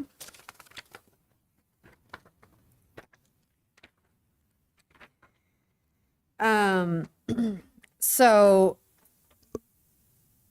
again, it's just more to, bring it to the public and, for the board to consider. Because again, a lot of this is statute driven, like we're not being given a choice here, but it says beginning in the 26-27 school year, the district shall not serve, sell, or allow a third party to sell ultra processed food on a school campus during the school day. And so, the reason I point this out is because I do think that on campuses, PTOs and different things do things, not as much during the school day. So I think that was, a caveat that will probably help us at games and dances and after school activities. But some of that still occurs. And so it's certainly something that, the district will need to roll out, probably add to the handbook, things like that. But I just wanted to point that out, I guess. If we want to go to page 17, which is policy 3-401.G.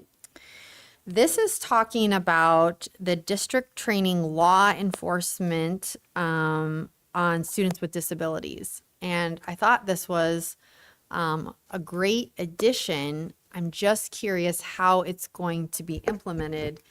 And do we think that this will apply to our SSOs that we use, that we're getting the grant for? I don't know who's going to speak to it, but I guess my question is, how are we going to ensure compliance when we have different ones almost every single day? I know that there are repeats, but there are certainly a variety of SSOs that come to schools. Point of order. I don't think we can actually discuss that here. I think that has to be a different agenda topic. We're just talking, this agenda item is just specifically for this and not how it's implemented. Point taken. Let's keep on. Thank you. And then the last, almost. Okay, page 30, which is 5-203. I guess, if we can't ask any questions about them, then it needs to be a different agenda item because I don't know how I can approve something if I can't ask any questions. So. Madam President, for me? You may. I'm not saying you can't ask questions about what's in front of us. But if we're getting into the implementation of it, that's where I think it has to be a different agenda item. Okay. So my question is for number 2, it talks about a parent or legal guardian request an evaluation and the district can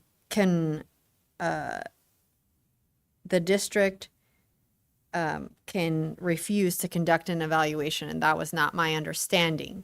So I'm just curious where that is coming from.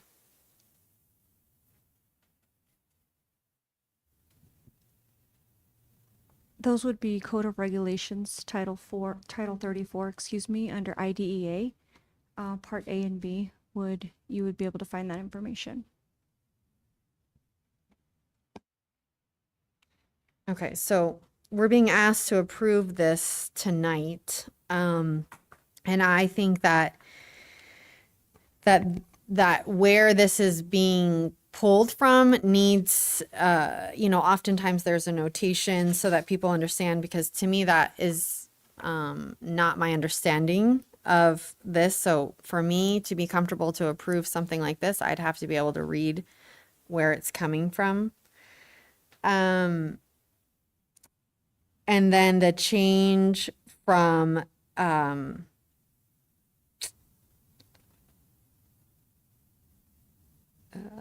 don't know where the change came from. Then the last one is on page 80, which is 5-410. This is a policy that just talks about not high school students 9 through 12. And when we went through the whole policy transition, we didn't approve any policies that had to do with high school. We removed them. So that would be my question is, do we need that policy since we don't have high school students in our district?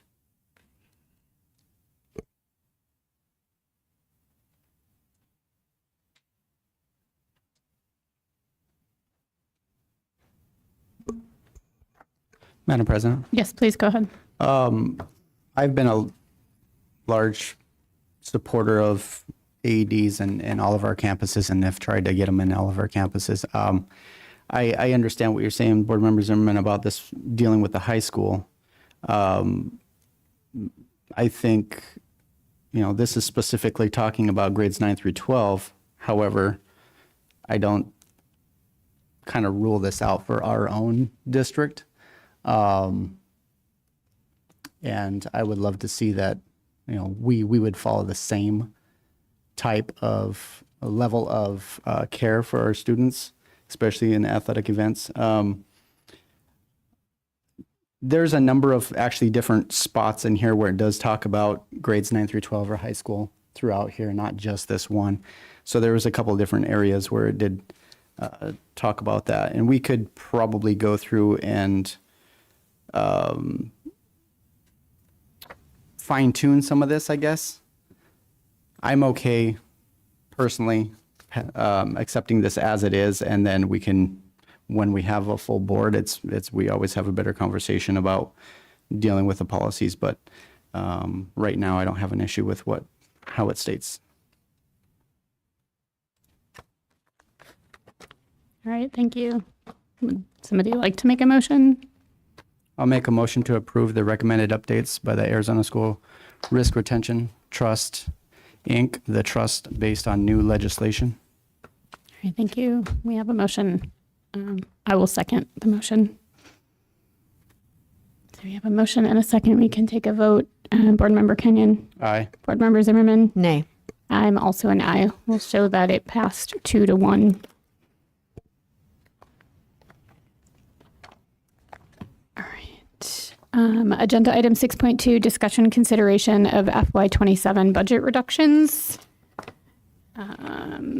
Ms. May is not here this evening, so we're trying to get through this.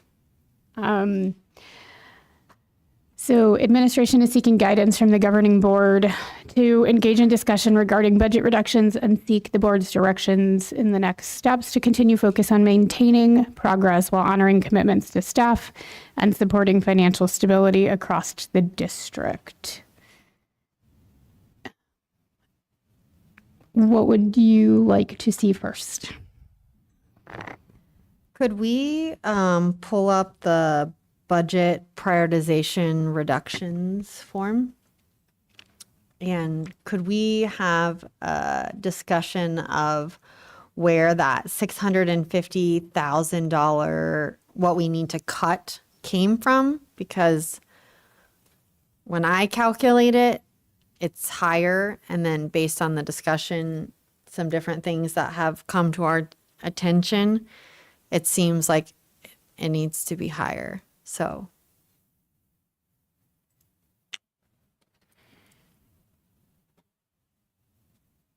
I believe this came from the previous budget work study session. It was the superintendent's salary, I think the executive director or the assistant soup position, and then there was the 340,000 for the pay, the 2%, or the 420,000, I'm sorry, for the pay raises, I believe, or the, what made up that 650,000. okay. Would it be okay if I shared what I have? Yes, please. Okay, so I have $204,000 for the classified increase, because I believe the motion, Mr. Kenyon, by you was that we were going to pay the certified out of classroom site fund. So I didn't include that in my number. Then I have the budget shortfall. So the number, that was calculated that we need to reduce originally from encumbrances and things like that at $157,000. I have the assistant soup of ed services at $150,000, and that's just like a rough number trying to include benefits. And then I added in the benefits increase of $193,000 to get to $704,000 roughly.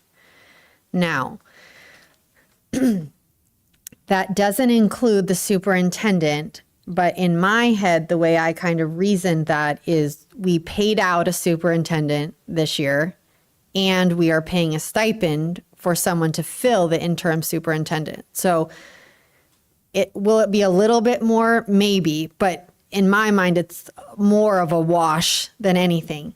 But when I realized that maybe we had not encumbered the executive director of finance, then we would need to add to that number. So it's probably a little less than the assistant soup. So maybe 130 with benefits.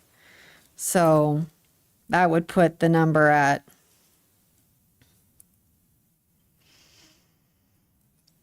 $734,000, or no, sorry, 800. Sorry, guys. $834,000. That, I just want us to be on the same, level as to what we think we need to increase. So I guess I'm just asking the rest of the board, do you think that's an accurate number, or is there something different that you think I did not calculate correctly? Madam President, Yes, go ahead. that may be accurate. I would like business services to go back and kind of double check that, make sure that those are coming from the correct accounts, and just kind of looking at everything, just reevaluate this. I mean, it's really important that we do get a pretty realistic figure, and wanting to make sure that when we do the cuts and where we can pull from, is we have good numbers and we're really sure as a board where we're going with this. I know when we you get into some of these discussions, there's a lot of kind of educated guesses in these numbers, but we really do need to get more in depth and down to, the actual costs of these things and what we actually think we're going to be saving. And so in addition, looking at the items under review for consideration, how realistic are some of those numbers? I really don't know. They should be pretty close, but, district office reorganization could be $100,000. But what does that look like? Giving us ideas of what that looks like. So it's just having more information is going to be better when it comes to the budget. And so I would agree with Board Member Zimmerman that we really have to dial this down and get it figured out pretty quickly, because our deadline is approaching quick. Go ahead. Okay. I mean, I think we need to start to have, this discussion tonight. I mean, I think at the very least, we can agree that we're going to have to cut $650,000, but it's in my calculations, it's likely to be more.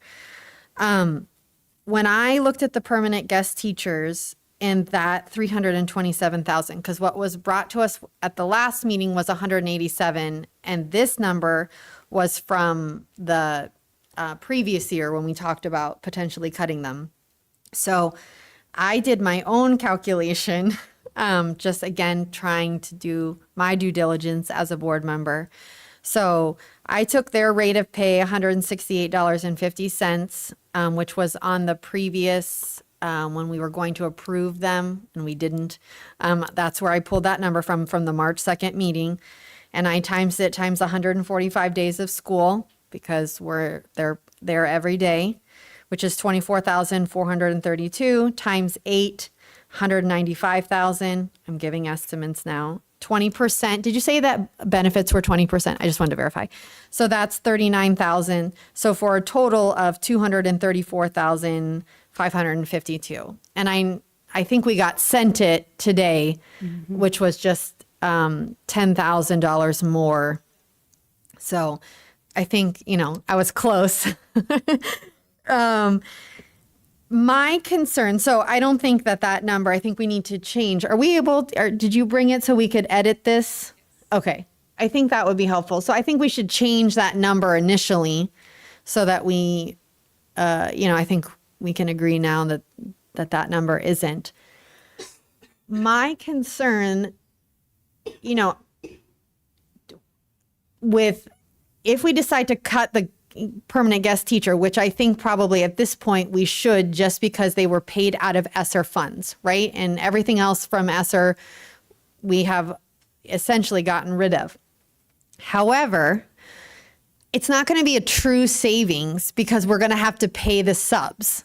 And so, will there be some savings? Maybe, but not, I don't think, anywhere near this amount of money. When I calculated it, I put a number of 75,000 when I started adding my numbers, and I'm just being transparent with the board and the public as to how I came to, what I put. And because I feel like if we say, oh, well, we cut the position, we're saving 234,000, it's really a misrepresentation, and we're only kicking the problem down the road to next year. And so I don't know if you guys in business services could estimate what you think the actual savings might be, or you think it's essentially a wash.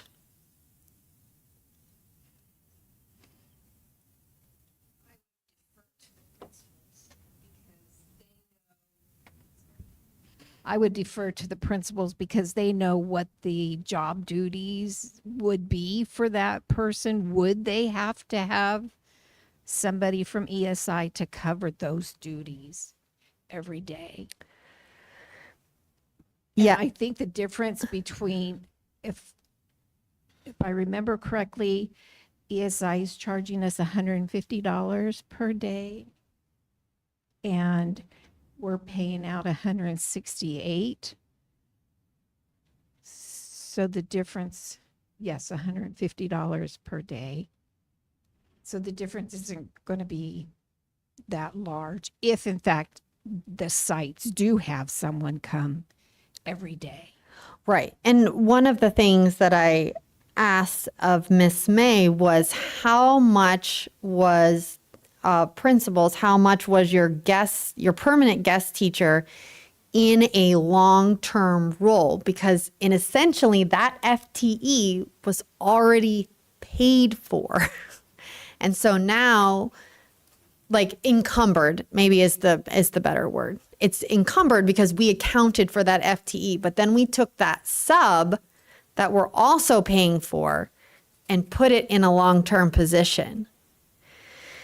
And so when I read through the responses, it felt like 50%, like if I were to average the 8 schools together. I'm being really rough here because, so I just wondered if that would make a difference, because hopefully we will be more fully staffed, right?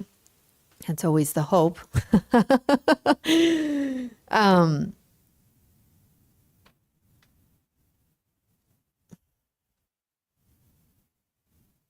That is such a huge variable. I would not even want to guess. Madam President, if I may. Yes, please go ahead. In regards to the permanent guest teachers, I know that this is something that has come up in the past, and over the last couple of years, we've talked about this.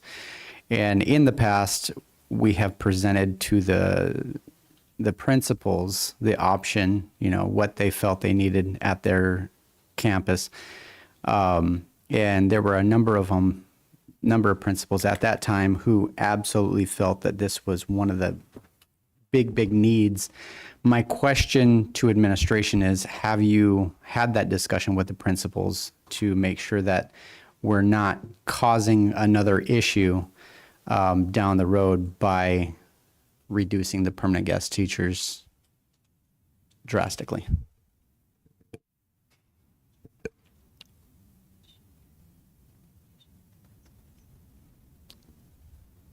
I was not a part of any of that.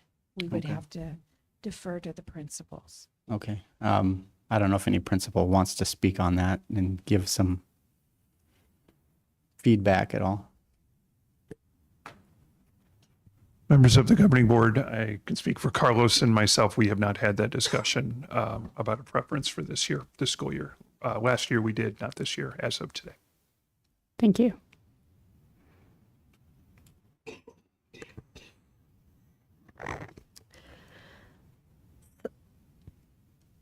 So I think I think it's really hard, but I think either way, we probably all can agree that whether we keep them, which would be a zero savings, or we get rid of them and still have to pay subs, it's still not going to be a huge savings. And so we still, as a board, have to figure out how to balance the budget.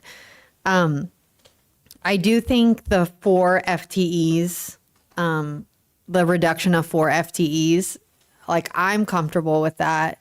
I think that again, as you lose enrollment, the expectation would be that you're, losing FTEs.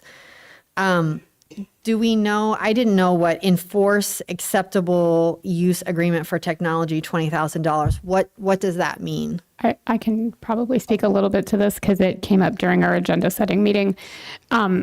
We currently have an acceptable use agreement for technology. It's in the handbook. Everybody signs it and agrees to it, right? If you break your Chromebook, you're supposed to pay to replace it.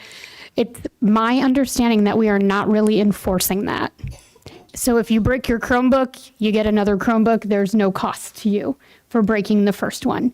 So the idea is that we actually start enforcing the rules for these things that are signed off on parents. It's nothing new. These are not new rules. It's just actually enforcing it and holding students accountable for when they're breaking technology. That was my understanding. Mr. Mann, if I'm misunderstanding that, please correct me.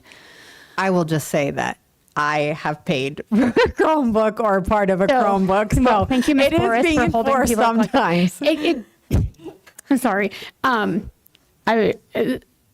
Again, this is just what I understood from the conversation, but it was my understanding from the conversation that those the agreement was not being enforced 100% of the time across the board, at least. So some people maybe, but I think there's a lot of others that are not. And that was part of the conversation, that we're buying new Chromebooks for students, but they're not paying the fees to replace the one that was potentially broken. And we could be making some money back by having them pay for what they've broken. So again, please correct me if I'm wrong.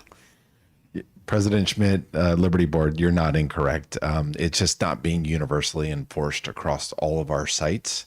And so making it so that we're very intentional and that it is universally enforced, I think would serve us a couple of purposes. It would increase our monies a little bit, but it also increase the care that our students provide to our Chromebooks. So I think it'd be a good idea.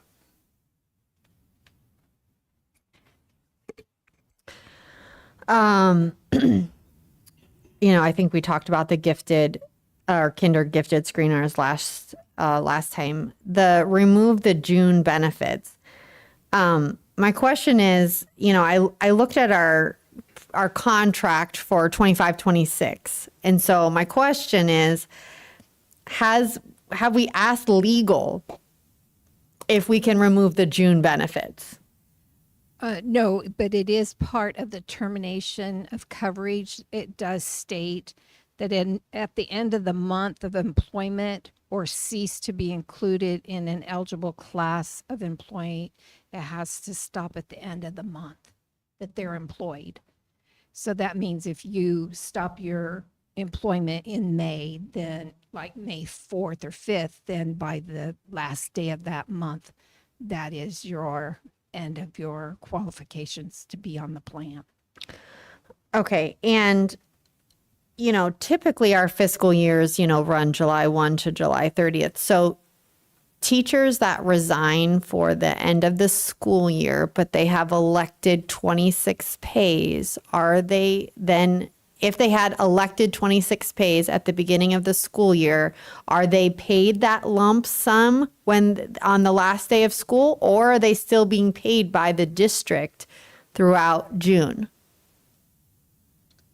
The pay schedule, I believe they paid in a lump sum during June. I don't know the exact date.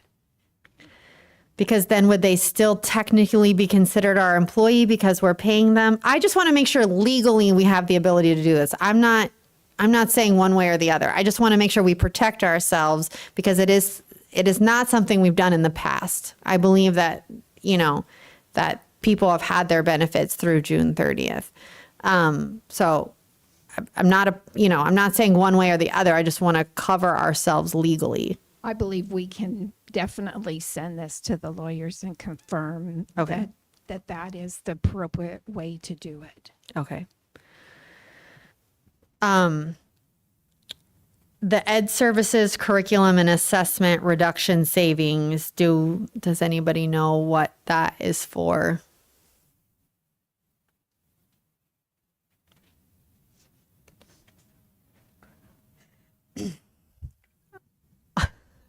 I'll take that as a no. When I asked this question earlier, they said that has not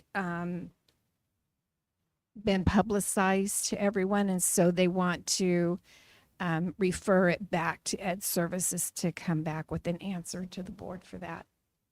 Okay. I think my biggest concern here is that there's a lot of we're not sure, we have to rebid. There's not concrete numbers, and I don't, as the board, to make educated decisions, we have to have concrete numbers. And it's April 13th, and we have not even offered contracts to the rest of our staff yet. And we have salary schedules that aren't finalized.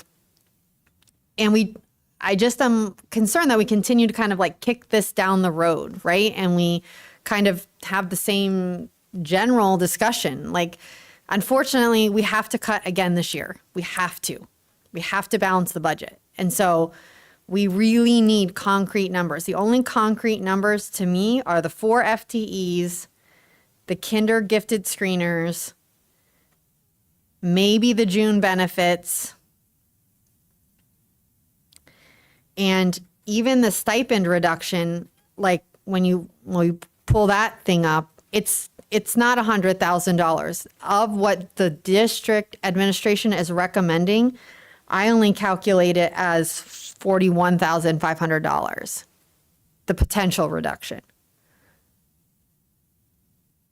And that is nowhere near even 650. Madam President, if I may. Go ahead. As for the kinder gifted screeners, I would like administration to try to come back with some more information on this. We've received, at least I have as a board member, a number of emails discussing if we were to cut this and identifying gifted students early as possible helps us kind of get a different, ADE weight.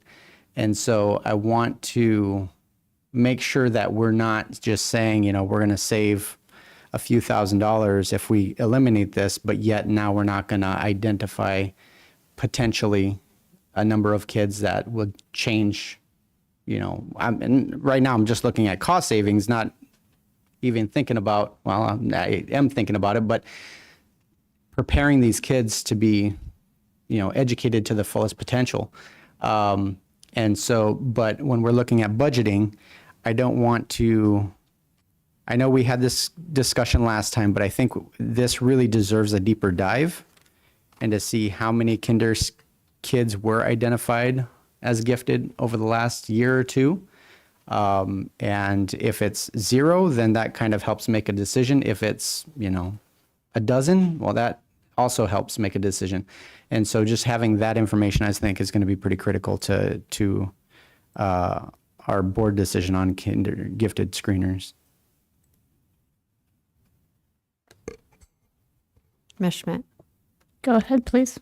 I think with the kinder gifted screeners, the way that I look at it is we're paying to identify students that we are not going to service in their particular area of giftedness until 3rd grade. Now, do I think that teachers should challenge students? Absolutely.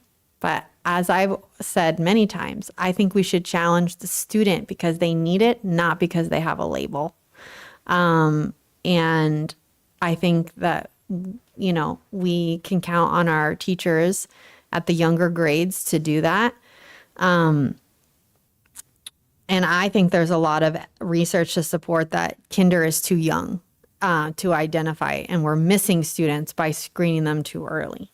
So we're already going to screen them again in 2nd grade. It's not like they're not going to be screened. I understand that, but my point is, if I would like to see how many we've actually identified using the kinder screeners, that would be a very helpful number. And you're saying we may be missing them. Well, we may have found some. And so what is that number when you're looking at a budget? Plus, what is that to these families that have these gifted students at a young age? If we are able to identify them and we're able to help them and help the staff and the teachers, really focus on the needs of these kids instead of just saying they have behavioral issues, actually identifying what's the root cause of this. Well, it may be a gifted student, and we may be able to assist with that child's education instead of just, assuming something.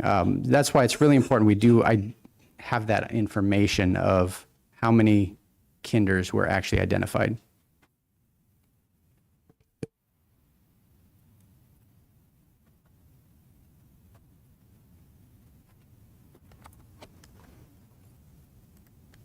Go ahead. So, in trying to help us, come to some consensus of of something tonight is, can we agree that the 4 FTEs, I feel like we've been given enough information with the staffing to at least calculate that reduction. Yeah, I think that based on the staffing presentation that we got, and we know that enrollment is going down and all of those things, I think I would be comfortable agreeing to the 4 FTE reduction at this time. I would as well. Okay, so could we make that a different color so that we know that we have, and it will make it easier when we go to try to make a motion.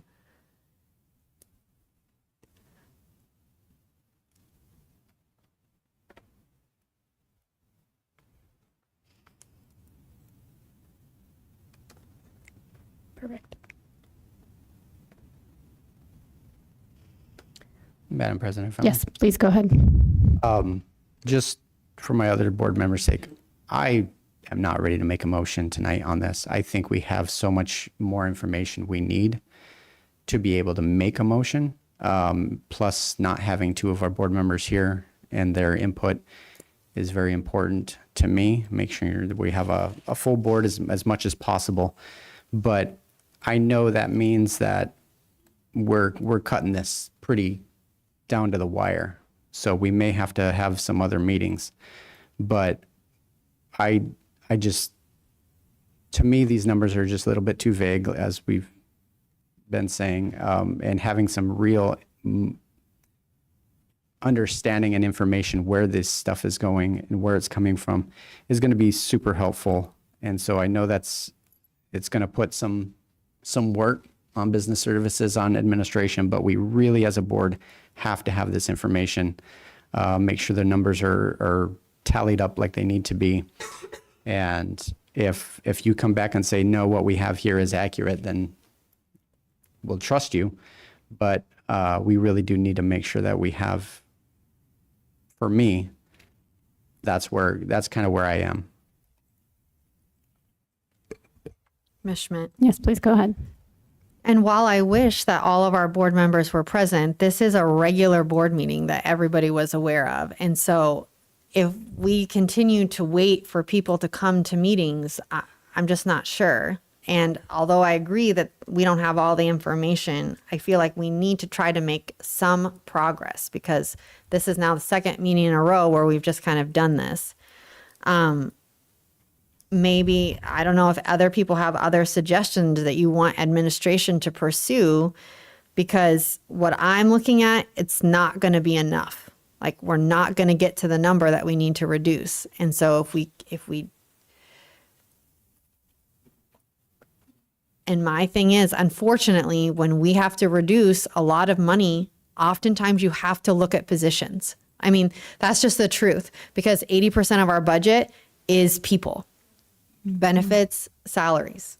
That's an uncomfortable feeling. And we did a lot of that last year. And unfortunately, we're in the same position. But, things that departments, I guess, that were not really affected last year when we made cuts were operations, maintenance and grounds, IT, and business services.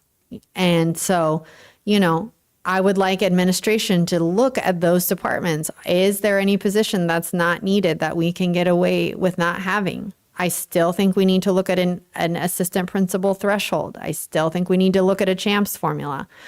Like, I'm just not sure how we're going to get to $700,000 and $800,000, kind of piecemealing it with $20,000 here or there. To your point, to the kinder screeners, I hear what you're saying, but I feel like we're not being given a lot to work with. And so I know sometimes it makes people uncomfortable when I throw out different ideas, but it's because we're not being given ideas. And as a board member, I know it's our responsibility to balance the budget. And it's an uncomfortable position to be in, but I also have to be fiscally responsible. And I don't know. right? Unless the district administration brings it to us. But this is the second time now where, in my opinion, it's limited kind of to what the possibilities are. So. Madam President, Yes, go ahead. this is exactly the scenario I was hoping we wouldn't be in. May and April, unless you're going to have a lot of meetings, budgeting takes a lot of time, a lot of resources, a lot of effort, and we're down to the wire. And we haven't had many meetings over the last, 4 months. Really, we should have been diving into this back in December. But, we're at this point where we're at, and I agree with you, Board Member Zimmerman. We need better numbers. We need more outside the box thinking of where we're going to get what we need. And again, I think that what that means is we have to have some more meetings between now and our deadline.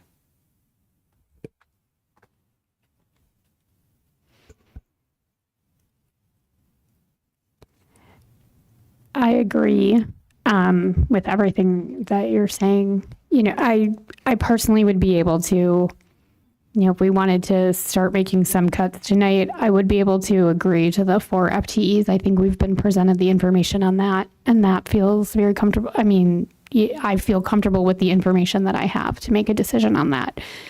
I wish that we had more information. I wish Ms. May was well and was here this evening and was able to answer some of the questions that we have. It's really hard to discuss these things without having the person who put it together to ask questions to speak to we should have been doing this in December. Absolutely. But we didn't have a superintendent. We were at that point, just trying to stay afloat in many areas of the district. And so having people to put a budget together and do all of that, we just didn't have it. Unfortunately, that's just the reality of where the district was at that time. So now we are here, and we just have to do the best that we can with where we are. We can't go back and change anything. So if that means that we're going to have more meetings, that may be what happens. And, hopefully those are meetings that people make themselves available for so that we can have full discussions with the full board. Madam President? Yes. Sorry. Go ahead. So in regards to what we're talking about tonight, so 4 FTEs, I'm okay with that. I'm okay with the removing of the June benefits as long as legal gives us that thumbs up, that go ahead. Mm-hmm. Those would be the 2 right now that I'm pretty good on. I do want to just mention, as you were alluding to, Ms. May is here, or not here tonight because she is out ill and not just skipping a meeting. So, yes, correct. But those would be the 2 that at this point in time, I'm okay with moving forward on. Before we make a motion, do we want to look at the stipend list that was presented as part of this agenda item? We can. Would you like to pull that up, please?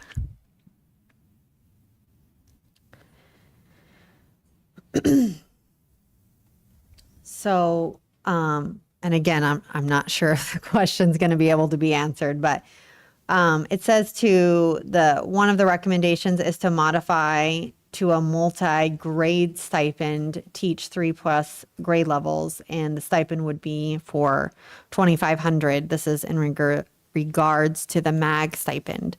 So,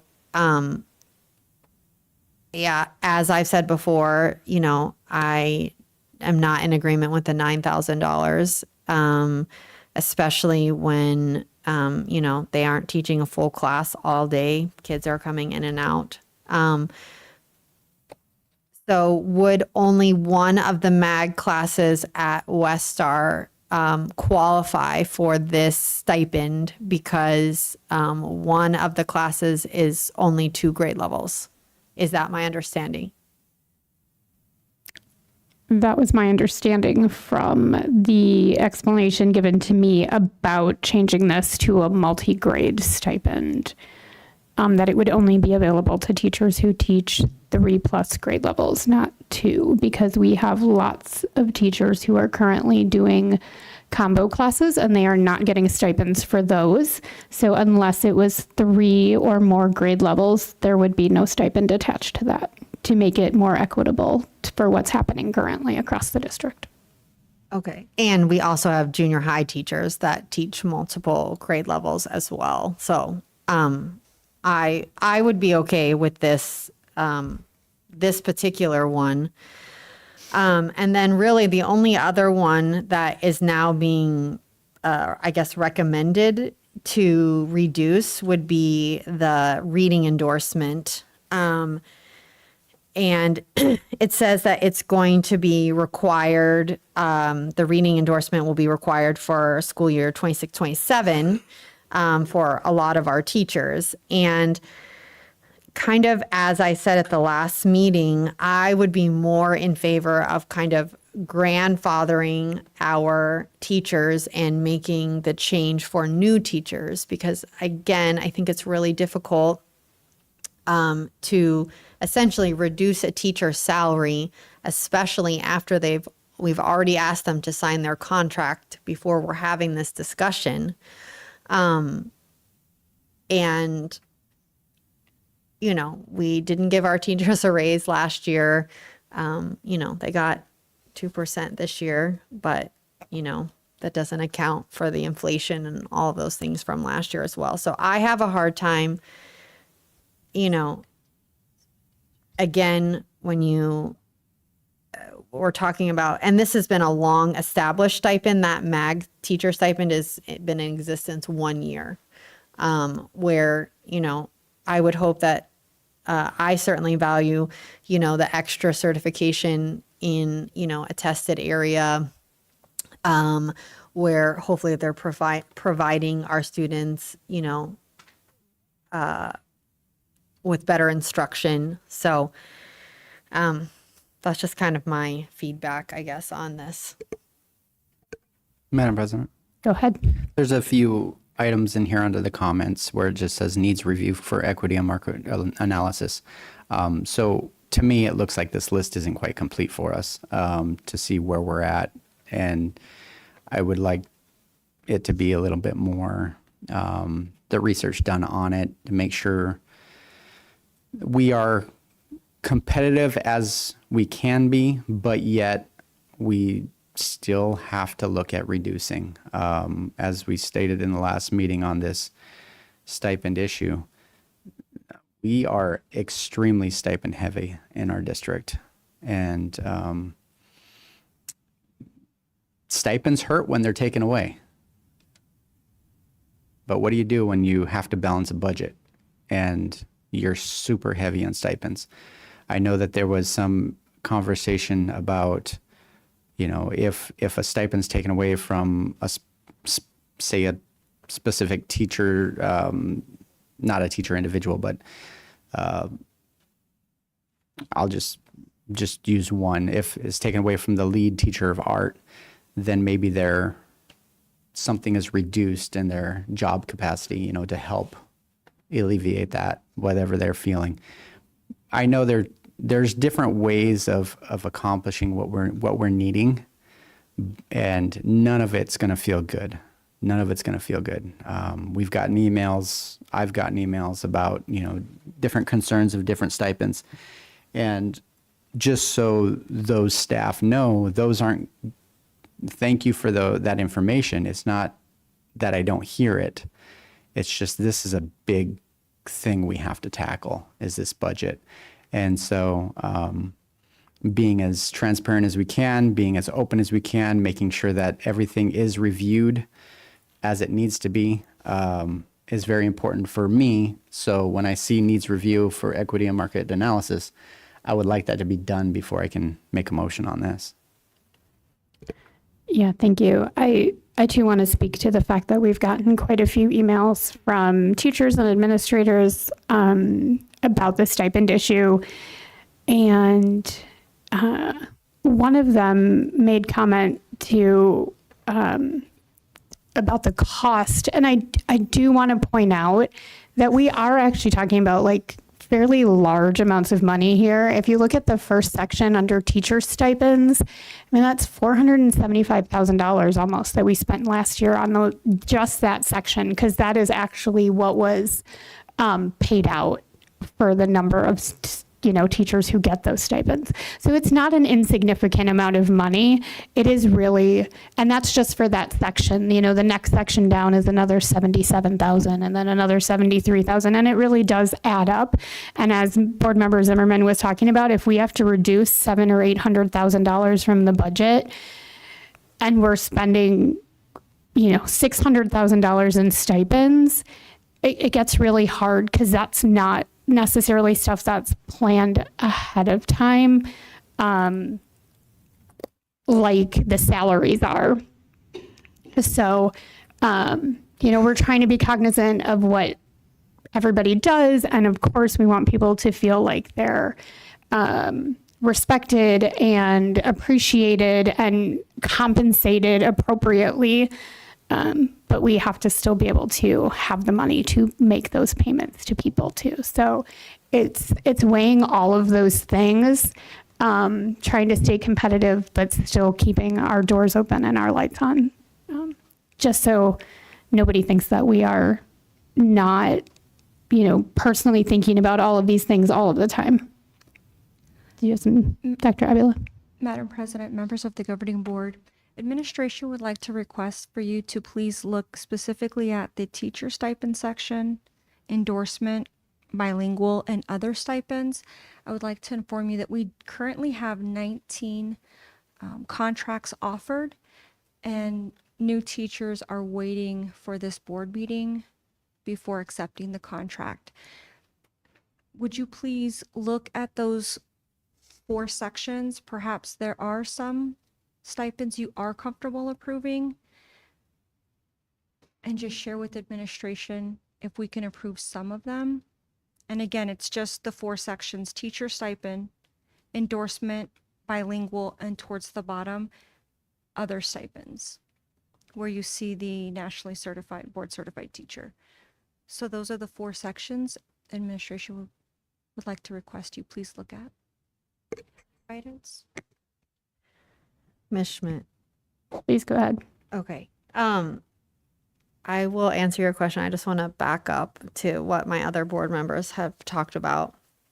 And when I look at this stipend number, and what it means to our teachers, if I just look at the teacher stipend and the endorsement, it's around, $575,000. And that is a lot of money.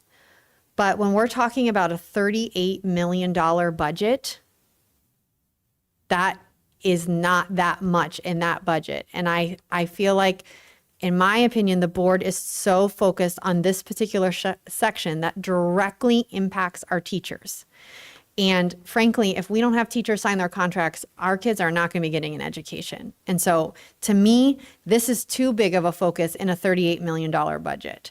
I feel like district administration needs to bring us other ideas, because this is directly impacting our teachers. And to tell them that, I feel like it sends the message that we don't value you, and that, what you do, in the state of Arizona, it's already low pay, right? We can only control so much with what the legislature gives us. But that's my personal concern here, is that it is a lot of money, but when you look at it in the grand scheme of the budget, where else can we find money? And I just feel like there are other places. And I think it's really difficult this point in the year to do this when teachers have signed their contract with the expectation that they're going to be given these stipends. And, to pick out which ones we would offer without discussing whether we're cutting them for staff or just new teachers, I think that's really hard to do. One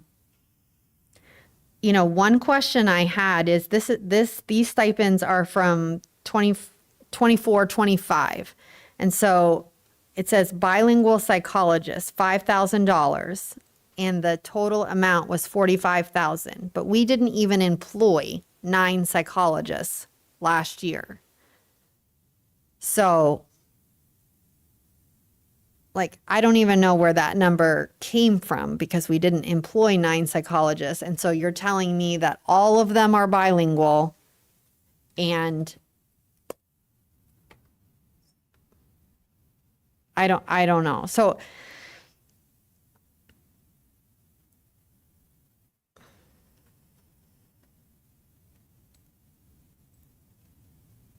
Madam President, members of the governing board, two things. So specifically speaking to the bilingual psychologist, just so happened that I asked that same question. I do have that information, ma'am. oh, awesome. So there were 6 bilingual in this category, 6 bilingual providers. 2 of them are bilingual SLPs. Okay, but that's a different category. So when they pulled it from payroll, it was psychologist / related services stipend. So that's why you see a larger number. On the sheet that was printed, you only see bilingual psychologist, but when you pull the data, it's psychologist / related services stipends. So there's actually SLPs in that number. So it was so we just could take missing- away the SLP number that says $20,000.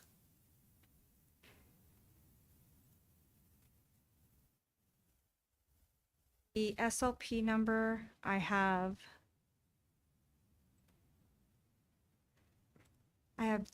10,000 in the report that I received. Was 10,000.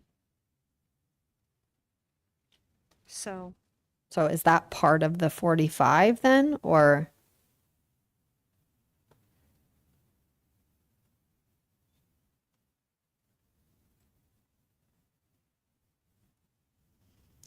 I have 4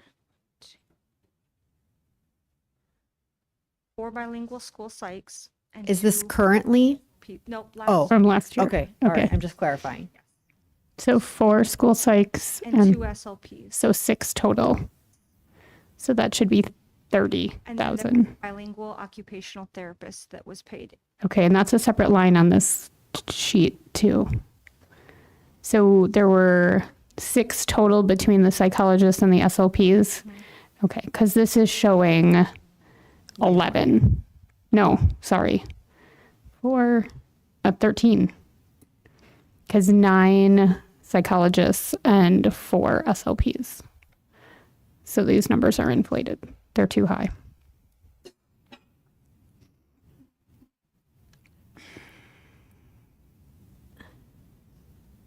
Madam President, members of the governing board, can I ask another question? Go ahead. Would you then be comfortable approving the 4 areas? I know MAG is a question, so maybe we pause on that. Would you be comfortable approving the teacher stipend, endorsement, bilingual, and other stipends?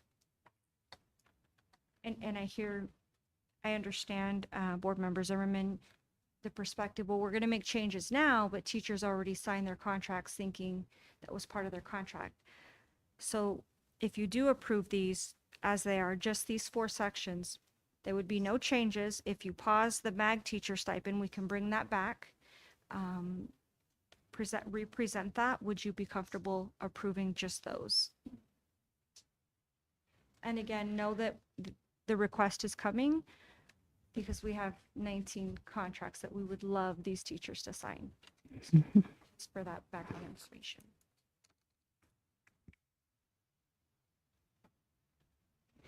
And then we'll bring the rest of the information to you, the market analysis. You'll receive the additional information and the recommendations at a different time.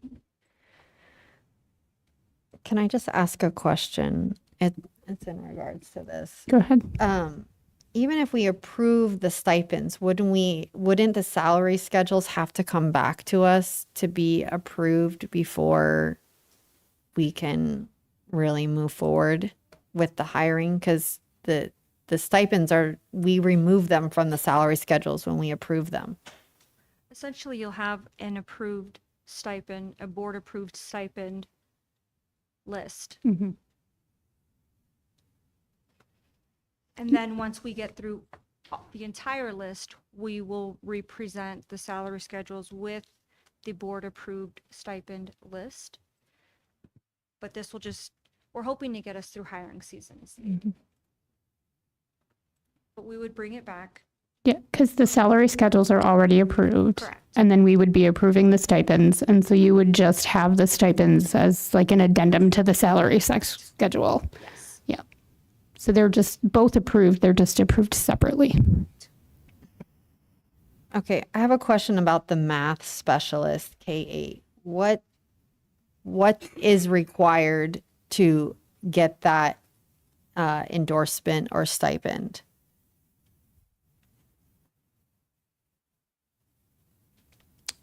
Board members, my apologies. We were talking about the bilingual psychologist. Can you please repeat the question? Of course, no. What is required in order to have the math specialist endorsement? We have essentially 9 teachers getting it. What is entailed to get that stipend?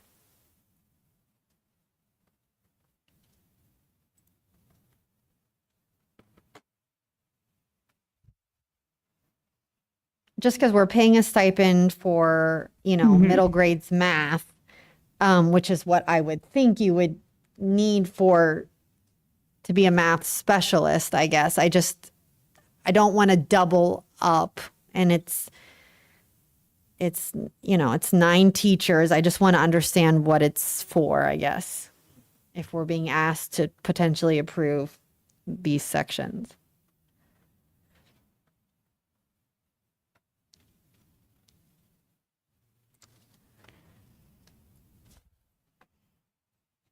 We're looking in the system. At this time, we only have one teacher Okay. with that endorsement, so we were trying to pull it quickly. If you feel comfortable, we can also hold that one and bring that back with more information. The math specialist. Okay.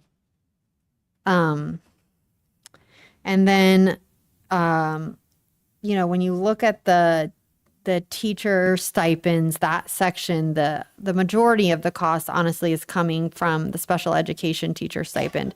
And I just want to clarify that the people that are getting the stipend are working in a special education classroom and they have the certifications. Yes, they are teachers who serve students with IEPs. Okay. And so that could include resource Yes, and self-contained. correct. Okay.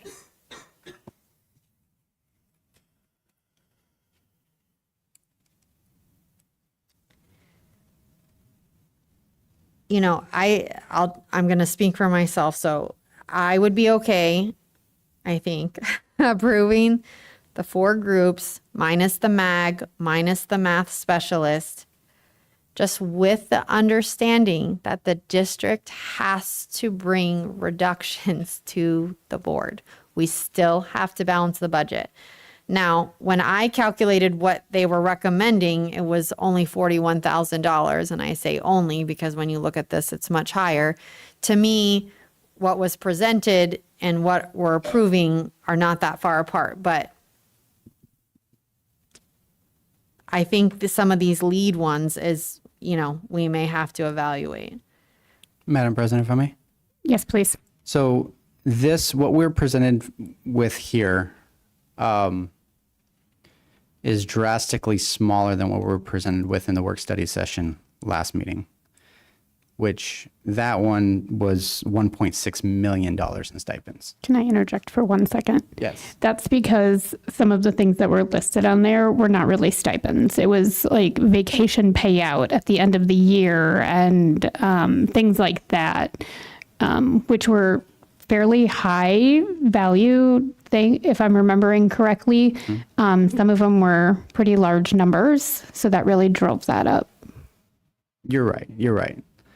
I just want to make sure when we have all the stipends and we're looking at not just stipends, but maybe some of these other areas, that we had talked about in the work study session before.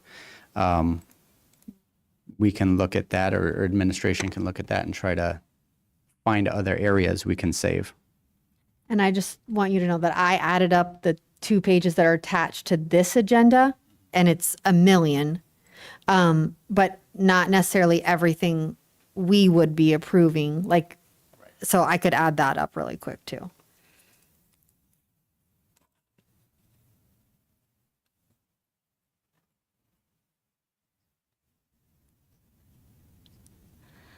Madam President, members of the governing board, just to clarify, what was presented during the study session, the severance payout and vacation payout total was $249,817.53. So that accounted for those 2 categories. Thank you. And the amount for the 4 categories that we're potentially discussing is $651,000 roughly. I didn't add the tiny numbers.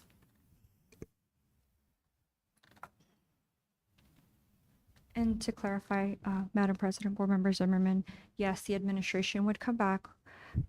We will ensure the numbers presented to you are accurate and make sure we disaggregate if we need to disaggregate further. For example, the bilingual school psych number, we'll make sure the numbers are accurate, bring the information back, and present more information so you can make an informed decision. And I think, I don't want to speak for Mr. Kenyon, but one of the examples for me that needs to be more concrete is to rebid, to count it as a savings, saying to rebid, the C&D placement. Well, we need to actually rebid it, because to me, I can't count on $100,000 if that's just, a guess. We have to have concrete numbers from things that we actually know is going to be a true savings. And, last year we said we're going to cut $250,000 in consulting. I don't know if we actually did that. So, I think there's some of that, but we need to have a little bit more detail to give us the confidence that we're really going to be able to do this, because the last thing I want to do is pass this problem on to the next year. So.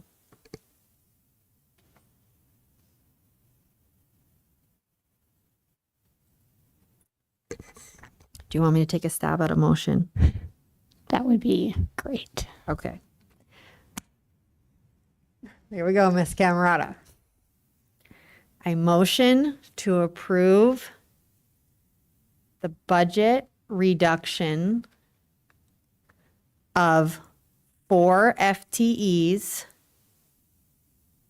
and the removal of June benefits pending legal advice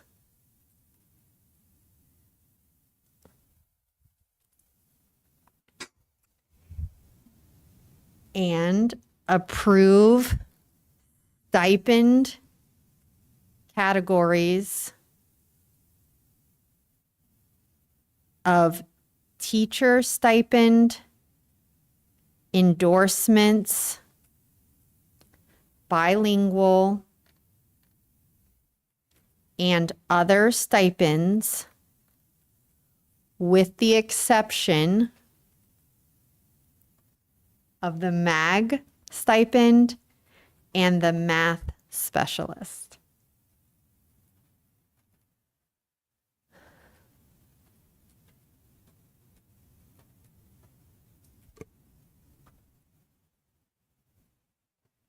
Yes, please reread it.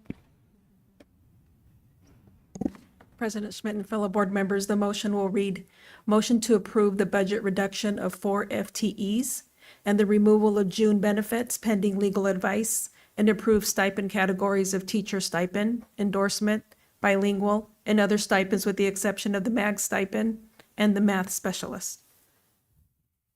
Sounds good. All right, we have a motion. Do we have a second? I'll second. Okay. We have a motion and a second. We can take a vote.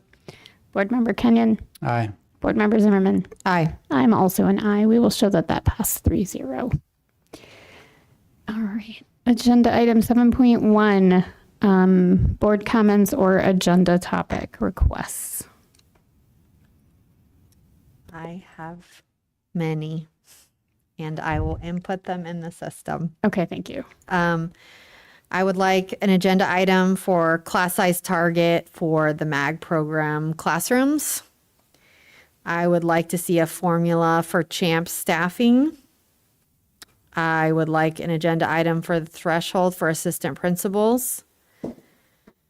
I would like an agenda item detailing Project Momentum funds, what they were spent on this year, to look at the reductions. I would like a SPED staffing update for next year. I would like to see the override on the agenda for the board to actually discuss whether we're going to call for an override.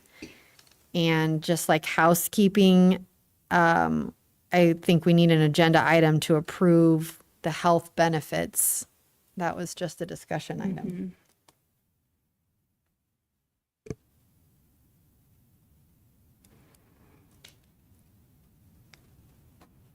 Madam President? Yes, please, go ahead. I would like an update, and it doesn't necessarily have to be an agenda item, but an update on our use of the SROs and SSOs over the last, well, for this school year. Just kind of getting an idea of how often they're on campuses, what they're doing on the campuses, how many times we don't have them showing up. Just a brief overview of how they're doing. Just an update.